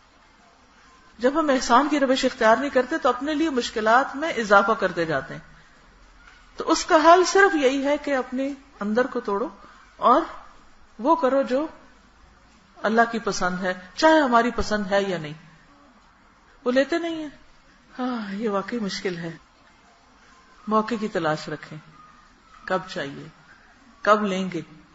آپ کو معلوم ہے کہ بعض لوگ آپ ان کو کچھ دیں وہ لوٹا دیتے ہیں، نہیں لیتے، نہیں چاہیے، واپس بھیج دیتے ہیں، آپ کے گھر لوٹا دیتے ہیں. بڑی تکلیف ہوتی ہے اس وقت. پھر آپ انتظار کریں اور ہارے نہیں. نیکی میں ہارنا نہیں.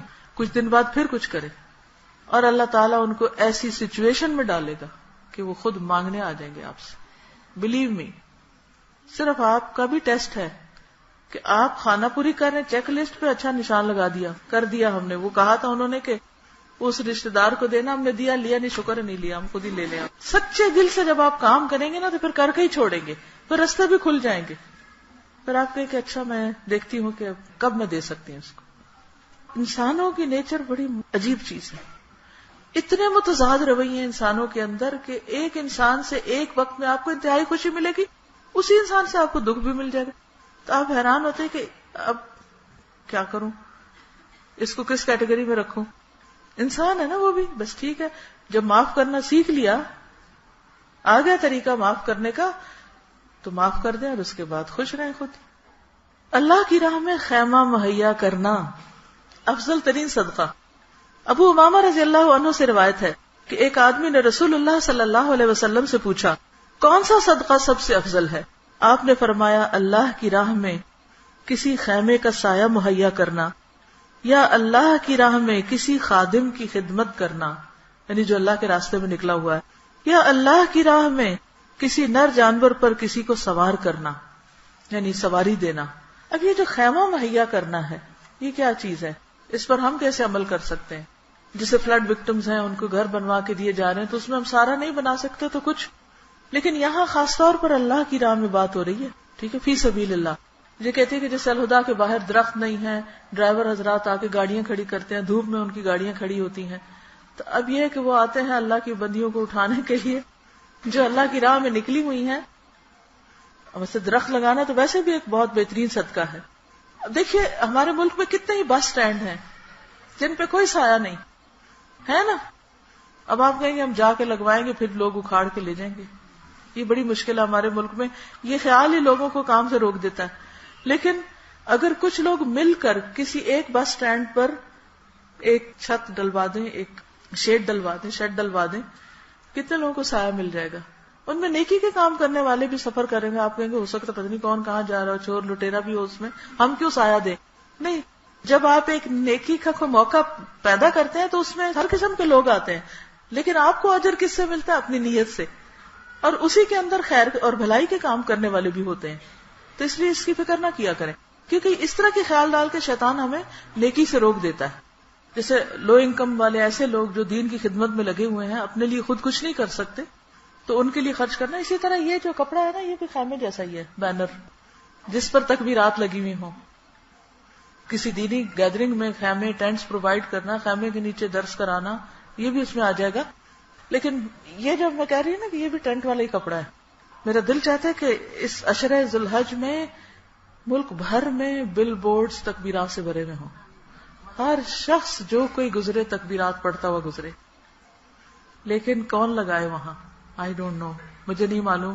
ہو سکتا ہے آپ لوگوں کو طریقہ آتا ہو تو ہم سارے پول ان کر کے کسی اچھے سے بڑے بل بورڈ کا انتخاب کریں اور اس پر خوبصورت طریقے سے تکبیرات لگوا دیں جہاں سے ہیوی ٹریفک گزرتی ہو. اگرچہ وہ مہنگی ہوگی جگہ، لیکن 10 دن اگر ہر روز 10,000 لوگ بھی پڑھ رہے ہیں تو کیا ہوگا؟ ٹریفک آ کے رکی، خود ہی نظریں پڑیں گی. جس نے نہیں پڑھنا وہ بھی لاشعوری طور پر تکبیرات پڑھنے لگ جائے گا، کیونکہ اس عشرے کا ذکر نبی صلی اللہ علیہ وسلم نے خود بتا دیا ہے نا کہ یہ پڑھو.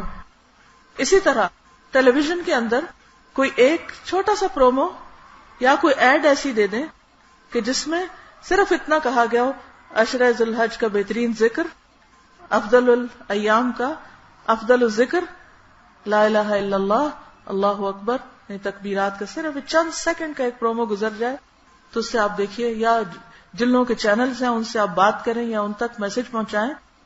اب دیکھیے ہمارے ہاں محرم کا عشرہ پورا ملک منا رہا ہوتا ہے، ربیع الاول کا 12 دن سب اس میں انوالو ہوتے ہیں. حالانکہ قرآن مجید میں سنت میں نہ ربیع الاول کا ذکر ہے اور نہ ہی محرم کا اس طرح ذکر ہے کہ اس میں جو کچھ ہم کرتے ہیں. جس کا ذکر ہے کہ فضیلت پتہ ہی نہیں کہ سال بھر کے سارے دنوں میں سے افضل ترین دن. کہیں بھی لگوائیں، جا کے کسی اسکول میں لگوائیں، کالج میں لگوائیں، کسی بھی پبلک پلیس پر جس میں میکسیمم لوگ لگا سکیں. اوور ہیڈ بریجز ہیں اس میں لگائے جا سکتے ہیں. اپنی دیوار کے باہر پینٹ کروا دیں، پینٹر کو بلا کے کہیں کہ یہ اچھا ویو ہے اس میں تکبیرات پینٹ کر دو. پینٹ تو ویسے بھی سالانہ صفائی کرتے ہیں نا عید کی. بینر لگا دیں، کچھ کر دیں، فیس بک پر لگوائیں، شاپنگ مالز میں لگوائیں، اور بکرا منڈی پہ لگوائیں، اور فیول اسٹیشنز پہ، اسکول کالجز یونیورسٹیز کے باہر کی دیوار پہ پرنسپل سے پوچھ کے، میٹرو میں لگوا دے. جا کے کون بات کرے گا ان سے؟ اصل بات یہ ہے کہ مشورے سب دیں گے. اجر کس کو ملے گا؟ جو جا کے لگوائے گا. اب آپ دیکھیے، ہو سکتا ہے آپ کے بھائی میٹرو میں کام کرتے ہوں، آپ ان سے کہیے کہ جا کے اونر سے بات کریں اور 350 کا ایک لے جا کے میٹرو کو ہدیہ کر دیں. ٹھیک، جب وہ ہدیہ کرے گا نا کوئی تو کہیں گے اچھا لگا دو. خود سے اگر انہیں کہیں، کیونکہ وہ کہاں سے بنوائے انہیں پتہ ہی نہیں. اسی لیے ہم نے حدیث بھی ڈالی ساتھ اور ساتھ تکبیرات، تاکہ لوگ پڑھ بھی لیں کہ یہ کیوں لگی ہوئی ہیں تکبیریں، ورنہ تو وہ لوگ کہیں گے ایسے شاید ڈیکوریشن پیس لگا ہوا ہے. باقی سوچنا آپ کا کام ہے. آپ دیکھیے کہ اگر آپ کو ذاتی کسی بزنس کی پروموشن کرنی ہو تو آپ کیا کیا کریں گے؟ آ جائیں گے نا طریقے. بس یہ اللہ کا نام بلند کرنے، اللہ اکبر ہے، یہ اللہ کی بڑائی بیان کرنے کے لیے کیا طریقے اختیار کرنے ہیں. اب خوب اپنی ذہانت سے کام لیجئے اور کوئی عملی طریقہ ضرور سوچئے، خالی خیالوں میں نہیں رہیے. کہ اچھا میں کیا کر سکتی ہوں. مثلاً آپ کے گھر میں شادی کارڈ فالتو فضول پڑے ہوں گے، ان کو نکال کے سارے نکال لیجیے، صفائی کریں گے نا سارے اکٹھے ہو جائیں گے.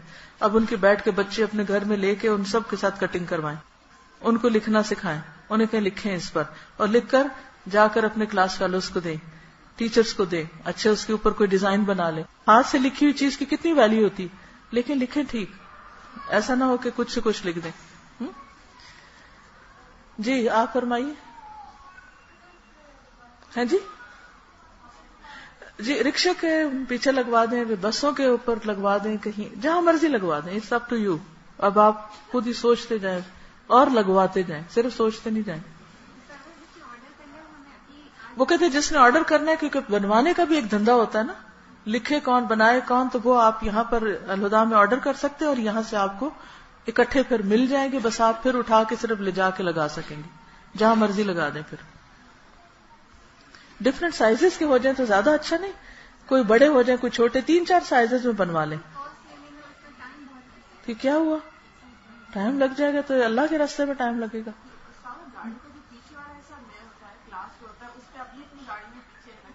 جی اپنی اپنی گاڑی میں ایک اسٹیکر میرے خیال میں بڑا سا بنوا لیتے ہیں، وہ آسان لگ جائے گا. چلیے ایٹ لیسٹ یہ تو آپ کے پاس ہے ہی نا، یہ تو کہیں جا کے لگا دیں. اوکے نیکسٹ، پانی پلانا، دودھ پلانا. ابو ہریرہ سے روایت ہے کہ نبی صلی اللہ علیہ وسلم نے فرمایا دودھ والا جانور بطور عطیہ دینا افضل ہے. کسی کو گائے بکری دینا جو ایک پیالہ دودھ صبح کو دے اور ایک شام کو دے، وہ والا جانور. خالی یہ نہیں کہ بکری دے دی وہ دودھ چاہے دے یا نہ دے. لیکن اگر آپ بکری نہیں دے سکتے کسی کو کیونکہ آپ نے خود ذبح کرنی ہے اس دفعہ، تو اس صورت میں دودھ بھی دے سکتے ہیں. پانی پلانا. سعد بن عبادہ سے روایت ہے کہ میں نے پوچھا یا رسول اللہ صلی اللہ علیہ وسلم کون سا صدقہ افضل ہے؟ آپ نے فرمایا پانی پلانا. تو آپ یہ کر سکتے ہیں کہ جیسے عید کی نماز پہ جائیں تو پانی کی بوتلیں ساتھ لے جائیں، مختلف لوگوں کو ایز اے گفٹ اس وقت دے دیں، کیونکہ وہ سارے لوگ جلدی میں نکلے ہوتے ہیں اور اس وقت پھر پیاس لگ جاتی ہے بعض اوقات، تو کوئی طریقہ کرے. سعد بن عبادہ سے روایت ہے انہوں نے کہا یا رسول اللہ ام سعد فوت ہو گئی ہیں، کون سا صدقہ افضل ہے؟ فرمایا پانی. چنانچہ انہوں نے ایک کنواں کھدوایا اور کہا یہ ام سعد کی طرف سے ہے. پھر تنگ دستی میں صدقہ کرنا. اب آپ سوچ رہے ہوں گے یہ امیر لوگ ہوں گے بس وہی یہ سارے کام کریں گے، ہم تو غریب ہیں، ہمارے تو اپنے پاکٹ منی جو ملتی ہے وہ اس میں مہینے کا کینٹین کا خرچہ بھی نہیں نکلتا، تو ہم تو یہ صدقہ نہیں کر سکتے.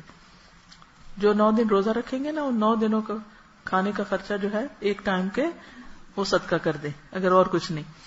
ابو ہریرہ سے روایت ہے کہ ایک آدمی نے نبی صلی اللہ علیہ وسلم سے پوچھا یا رسول اللہ کون سا صدقہ افضل ہے؟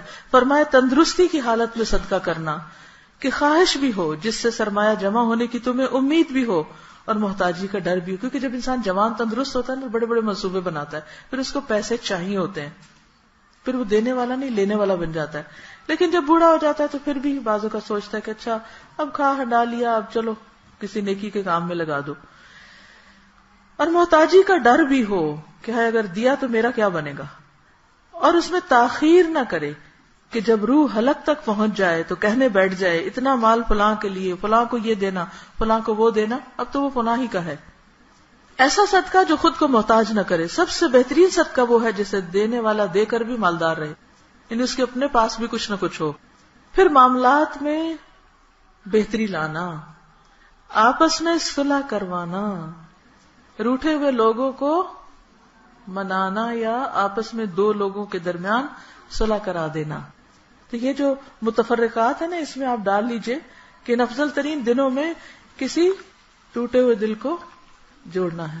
ہاسٹل کی بچیاں خاص طور پہ گھروں میں جائیں گی تو کوئی نہ کوئی رشتہ داروں کے بارے میں سنیں گی وہ ناراض ہے، تو یہ حدیثیں سنا کر ان کو راضی کریں، امی ابو کو پہلے اور پھر آگے والوں کو. آپ صلی اللہ علیہ وسلم نے فرمایا آپس میں صلح کروا دینا افضل صدقہ ہے. آپ صلی اللہ علیہ وسلم نے فرمایا آدم کے بیٹے نے کوئی ایسا عمل نہیں کیا جو نماز باہمی صلح کروانے اور حسن اخلاق سے بہتر ہو. یعنی مراد اس سے ایک اور حدیث میں آتا ہے کہ نماز روزے سے افضل عمل صلح کروانا ہے. اپنے بھائی کو خوش کرنا. افضل اعمال یہ ہیں کہ آپ نے فرمایا تم اپنے مومن بھائی کو خوش کر دو، اس کا قرضہ ادا کر دو یا اس کو کھانا کھلا دو. تو قرضہ ادا کرنا یا کسی کو دعوت پر بلانا، تو جب آپ عید کے موقع پر دعوت پر بلائیں تو کس نیت سے بلائیں؟ افضل صدقے کی نیت سے، افضل عمل کی نیت سے، کہ میں یہ اللہ کی خاطر کر رہی ہوں، اس لیے نہیں کہ وہ بھی مجھے بلائے، یا بوجھ سمجھ کے نہیں. عام طور پر کیا ہوتا ہے، جب گھر میں دعوت ہوتی ہے تو لوگ اس کو کیا کرتے ہیں، اپنے اوپر بوجھ بنا لیتے، پکاتے بھی جائیں گے، کرتے بھی جائیں گے اور بولتے بھی جائیں گے. اس کا نقصان کیا ہوتا ہے؟ ساتھ کے ساتھ عمل ضائع ہو جاتا ہے. اور کیا کرنا ہے؟ ایسے غریب لوگوں کو کھانا کھلانے کا انتظام، ان لوگوں تک قربانی پہنچانے کا انتظام، یہ بھی اسی میں شامل ہو جائے گا. لہٰذا اجتماعی قربانیوں میں حصہ ڈال کر اس کام کو آپ آگے بڑھا سکتے ہیں. ایک اور حدیث ہے، نبی صلی اللہ علیہ وسلم نے فرمایا، مومن کو خوش کرنا، اس کا قرض ادا کرنا، اس کی ضرورت پوری کرنا، اس سے کسی مصیبت کو دور کرنا افضل اعمال ہے. یہ دیکھیں کہ کون آس پاس میں کس مشکل میں ہے، کس مصیبت میں ہے. ٹھیک، ہم چھوٹی چھوٹی مصیبتیں تو دور کرتے رہتے ہیں، لیکن ہماری قوم پر ایک بہت بڑی مصیبت بھی آئی ہوئی ہے. وہ کیا ہے؟ جہالت. جہالت بہت بڑی مصیبت، جو ساری مصیبتوں کا.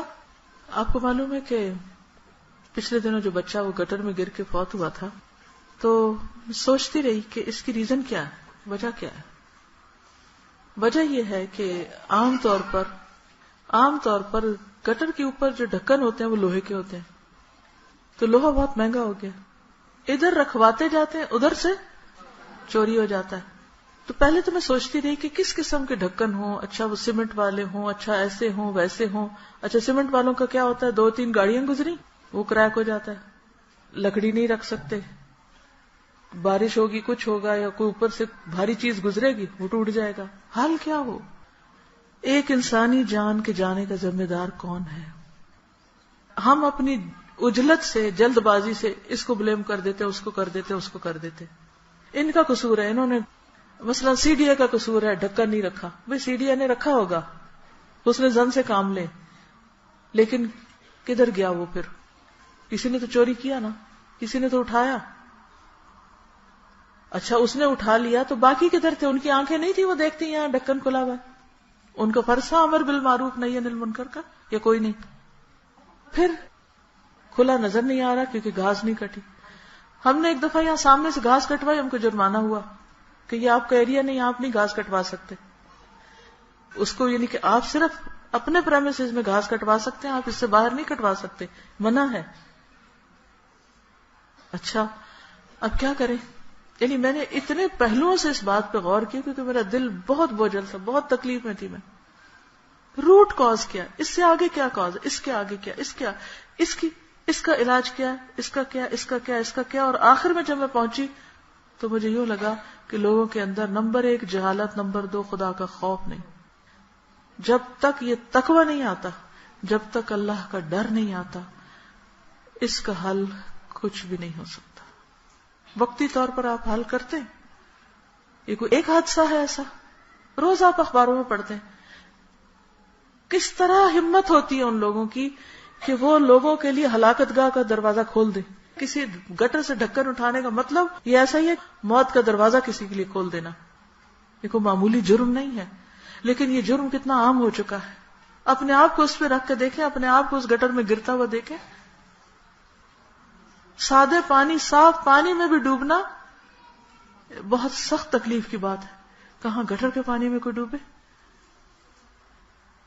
ہم ایک دوسرے کو بلیم کر کے چین سے نہیں بیٹھ سکتے. ہمیں روٹ کاز تک پہنچنا ہوگا اور اس کا حل کرنا ہوگا. پھر ہم کہتے ہیں کہ اچھا اتنے درس ہوتے پھر اثر نہیں ہوتا، اس لیے کہ ہم خود عمل نہیں کرتے. اثر کیسے ہو؟ اللہ کا ڈر ہی نہیں ہے دلوں میں. پھر یہ ہے کہ کتنے لوگوں کو واقعی پتا ہے. میں سوچتی ہوں کہ عام طور پر جو نشہ کرنے والے لوگ ہوتے ہیں نا، وہ اس طرح کی چوریاں کر رہے ہوتے ہیں.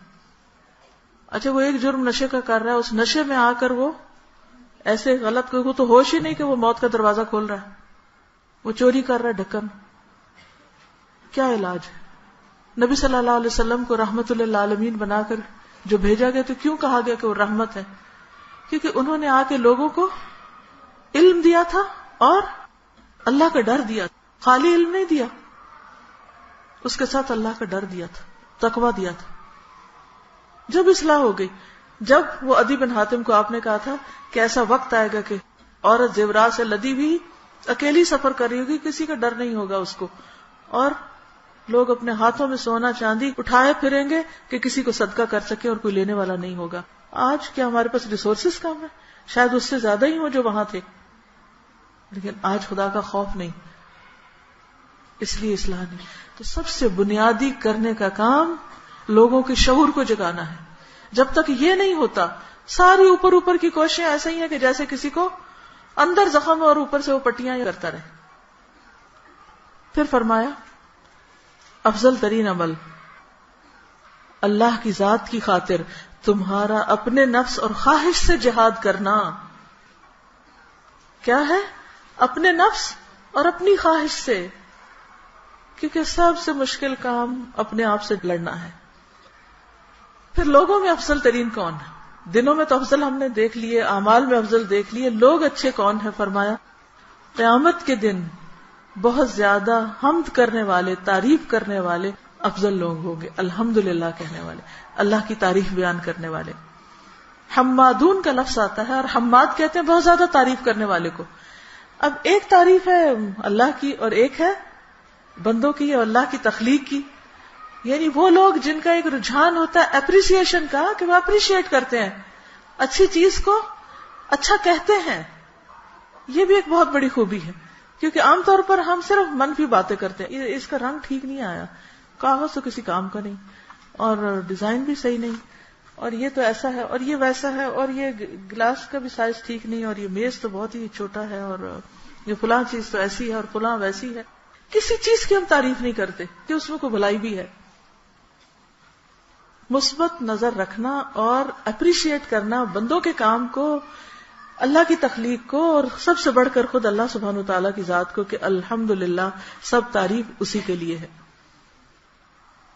پھر سب سے اچھے اخلاق والا ہونا، سب سے افضل انسان ہونا ہے.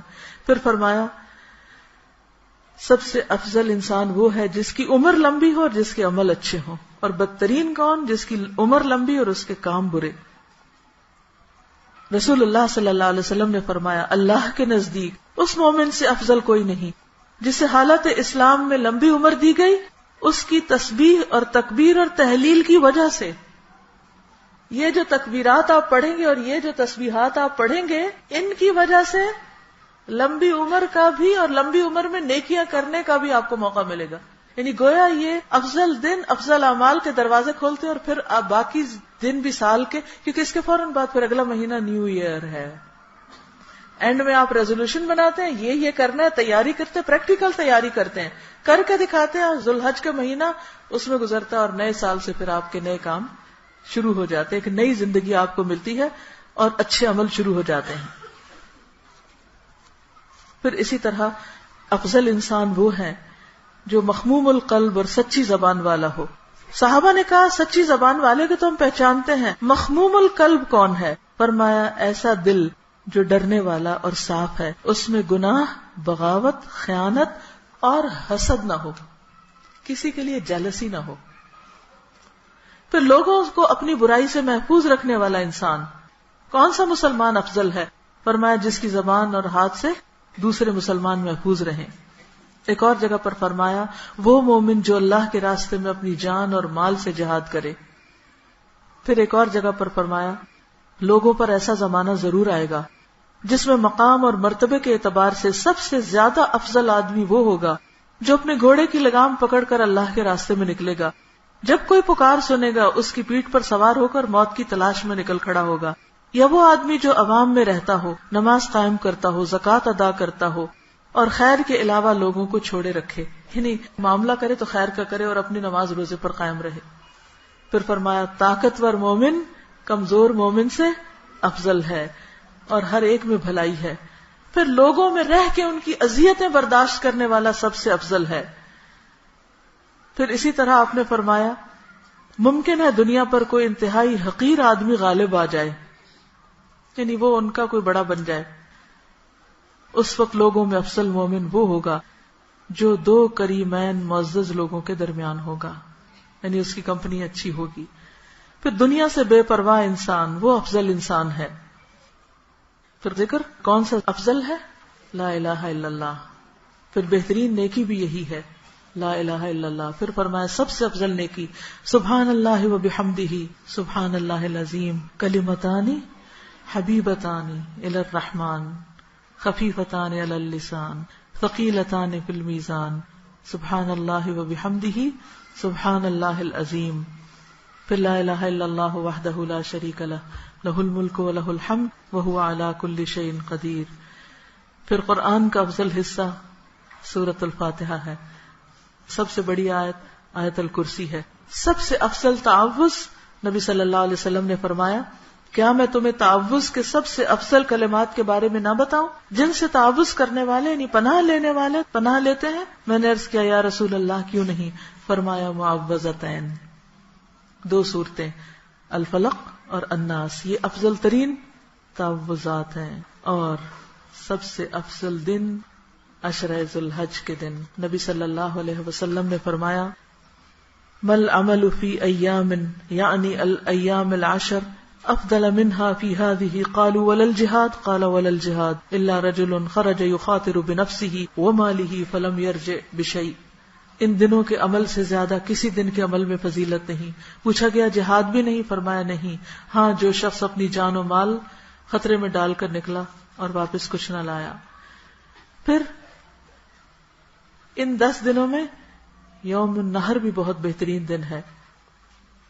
اور وہ کون سا ہے؟ 10 ذی الحج. اس کے بعد یوم القر ہے، ایام تشریق شروع ہو جاتے ہیں. اور پھر پوچھا گیا دن کا سب سے افضل ترین حصہ؟ فرمایا رات کا آخری حصہ، آخری گھڑیاں. تو اب آپ نے کرنا کیا ہے؟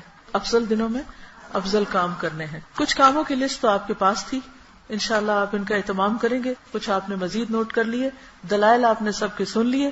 اب آپ کا فرض کیا بنتا ہے؟ عمل کیسے خود بھی کریں، دوسروں تک بھی پہنچائیں. اور اس میں صدقہ کرنے کا بہترین طریقہ کیا ہے کہ آپ دوسروں کو کھانا کھلانے کے علاوہ روحانی خوراک کھلائیں، یہ دعائیں دیں. اس میں ذی الحج اور قربانی کے موضوع پر یہ کیسٹ ہے. عید الاضحیٰ کیسے منائیں، عید کارڈز ہیں اور ان کی خوبی ہے کہ ان کے اندر قربانی کے مسائل لکھے ہوئے ہیں. پھر عشرہ ذی الحج، یہ باتیں جو میں نے بہت سی کی ہیں ان میں یہ اس میں موجود ہے. پھر قربانی کے بارے میں بھی معلومات ہے. اور حضرت اسماعیل کی قربانی کی نظم جو ہے یہ بھی بہت اچھی ہے. اور تکبیرات کے کارڈز ہیں، یہ بھی گفٹ میں دینے کے لیے بہت اچھے ہیں. ان کے پیچھے اپنا پرسنل میسج لکھ کے آپ دوسروں کو دے سکتے ہیں. تو ان چیزوں کو جب آپ آگے آگے لے جائیں گے تو اس کے 2 تیرے فائدے، علم بھی پھیلے گا، صدقہ بھی ہو جائے گا. لوگ جو عمل کریں گے آپ کی وجہ سے وہ بھی انشاءاللہ آپ کے حصے میں شامل ہو جائے گا. عید کا دن کیسے منانا ہے؟ قربانی کے علاوہ عید کا دن جو ہے دعا میں کرواتی ہوں انشاءاللہ. قربانی میں صحت مند جانور قربان کریں. حدیث میں آتا ہے ہم مدینہ میں قربانی کے جانوروں کو موٹا کرتے تھے اور پھر ان کو قربان کرتے تھے. اچھی چیز اللہ کے راستے میں دیں. اور پھر ایک قربانی میں سارے گھر والے بھی شریک ہو سکتے ہیں. آپ صلی اللہ علیہ وسلم اپنے گھر والوں کی طرف سے بکری قربان کرتے تھے. حجۃ الوداع کے موقع پر اپنی بیویوں کی طرف سے گائے قربان کی آپ نے، اور خود 100 اونٹ قربان کیے، 1 نہیں 2 نہیں. ہم کہتے ہیں 1 اونٹ میں 7واں حصہ ہم ڈال لیں تو بڑی بات ہے، لیکن جب اللہ توفیق دے تو ضرور کرے. اور پھر یہ کہ قربانی جو ہے دراصل ایک مسنون عمل ہے اور اللہ کے قرب کا ایک ذریعہ ہے. اس کو قرب کی نیت سے دیں، کوئی فرض واجب سنت کی تقسیم میں پڑھ کر حساب کتاب کر کے نہیں. پھر یہ کہ عید کی تیاری کریں، نئے کپڑے پہنیں، اپنے آپ کو سنواریں ستھرائیں. پھر اسی طرح یہ کہ اس دن صدقہ کریں عید کے دن بھی، کیونکہ یاد ہے کہ جب عید کے دن عورتوں نے اپنے زیورات صدقہ کیے تھے. اب زیور تو خیر بہت ہی مہنگا ہو گیا تو اب صدقہ مشکل ہے اس کا، لیکن کرنے والوں کے لیے کچھ مشکل نہیں. پھر عید کے دن عیدگاہ جائیں اور واپس آ کر قربانی کی جاتی ہے. عید سے پہلے قربانی نہیں کی جاتی. باہم ملیں تو تقبل اللہ منا ومنکم پڑھیں. پھر اسی طرح بچوں کو بھی عیدگاہ لے جائیں، نہا دھو کر جائیں، عمدہ لباس پہن کر جائیں. اور صحابہ کرام کا معمول اس دن کیا ہوتا تھا؟ میل ملاقات اور دعا دینا ایک دوسرے کو. ٹھیک ہے، تو اب ہم دعا کر لیتے ہیں. سبحان اللہ والحمد للہ ولا الہ الا اللہ واللہ اکبر ولا حول ولا قوة الا باللہ العلی العظیم. اللہم صل علی محمد وعلی آل محمد كما صليت على إبراهيم وعلى آل إبراهيم إنك حميد مجيد اللهم بارك على محمد وعلى آل محمد كما باركت على إبراهيم وعلى آل إبراهيم إنك حميد مجيد يا حي يا قيوم برحمتك نستغيث اللهم إني أسألك الهدى والتقى والعفاف والغنى اللهم آت نفسي تقواها وزكها أنت خير من زكاها أنت وليها ومولاها اللهم ألبسنا لباس التقوى وألزمنا كلمة التقوى واجعلنا من أولي النهى وأمتنا حين ترضى وأدخلنا جنة المأوى وجعلنا ممن بر واتقى وصدق بالحسنى ونهى النفس عن الهوى وجعلنا ممن تيسره لليسرى وتجنبه العسرى وجعلنا ممن يتذكر فتنفعه الذكرى وجعلنا ممن يتذكر فتنفعه الذكرى اللهم اجعل سعينا مشكورا وذنبنا مغفورا ولقنا نضرة وسرورا واكسنا سندسا وحريرا واجعل لنا أصابر من ذهب ولؤلؤ وحريرا. یا اللہ پاک جو کچھ ہم نے پڑھا ہے سنا ہے اپنی رحمت سے ہمیں اس پر عمل کرنے والا بنا، ہمارے دلوں میں تقوی پیدا کر دے، ہمیں اپنی زبانوں کی حفاظت کی توفیق دے، اپنے ذکر کی توفیق دے، اپنے شکر کی توفیق دے. یا اللہ ہمارا یہ علم ہمارے اوپر بوجھ نہ ہو، ہمارے حق میں حجت ہو اور ہمارے لیے عمل کی راہیں آسان کر دے. یا اللہ اس خیر کو دنیا بھر کے لوگوں تک لے جانے کی توفیق عطا فرما. یا اللہ تو ہمیں نیکی کے کاموں کی توفیق دے، ہمارے دلوں کا شح اور بخل دور کر دے اور ہمیں وسعت عطا کر. یا اللہ سب کے مال جان علم میں برکت عطا فرما. جو لوگ دور دور سے سننے کے لیے آئے ہیں یا سن رہے ہیں ان سب کو بہترین عمل کی توفیق عطا فرما. ربنا تقبل منا انك انت السميع العليم وتب علينا انك انت التواب الرحيم وصلى الله تعالى على خير خلقه محمد وعلى آله وأصحابه وأهل بيته أجمعين برحمتك يا أرحم الراحمين إلهي آمين. سبحانك اللهم وبحمدك نشهد أن لا إله إلا أنت نستغفرك ونتوب إليك.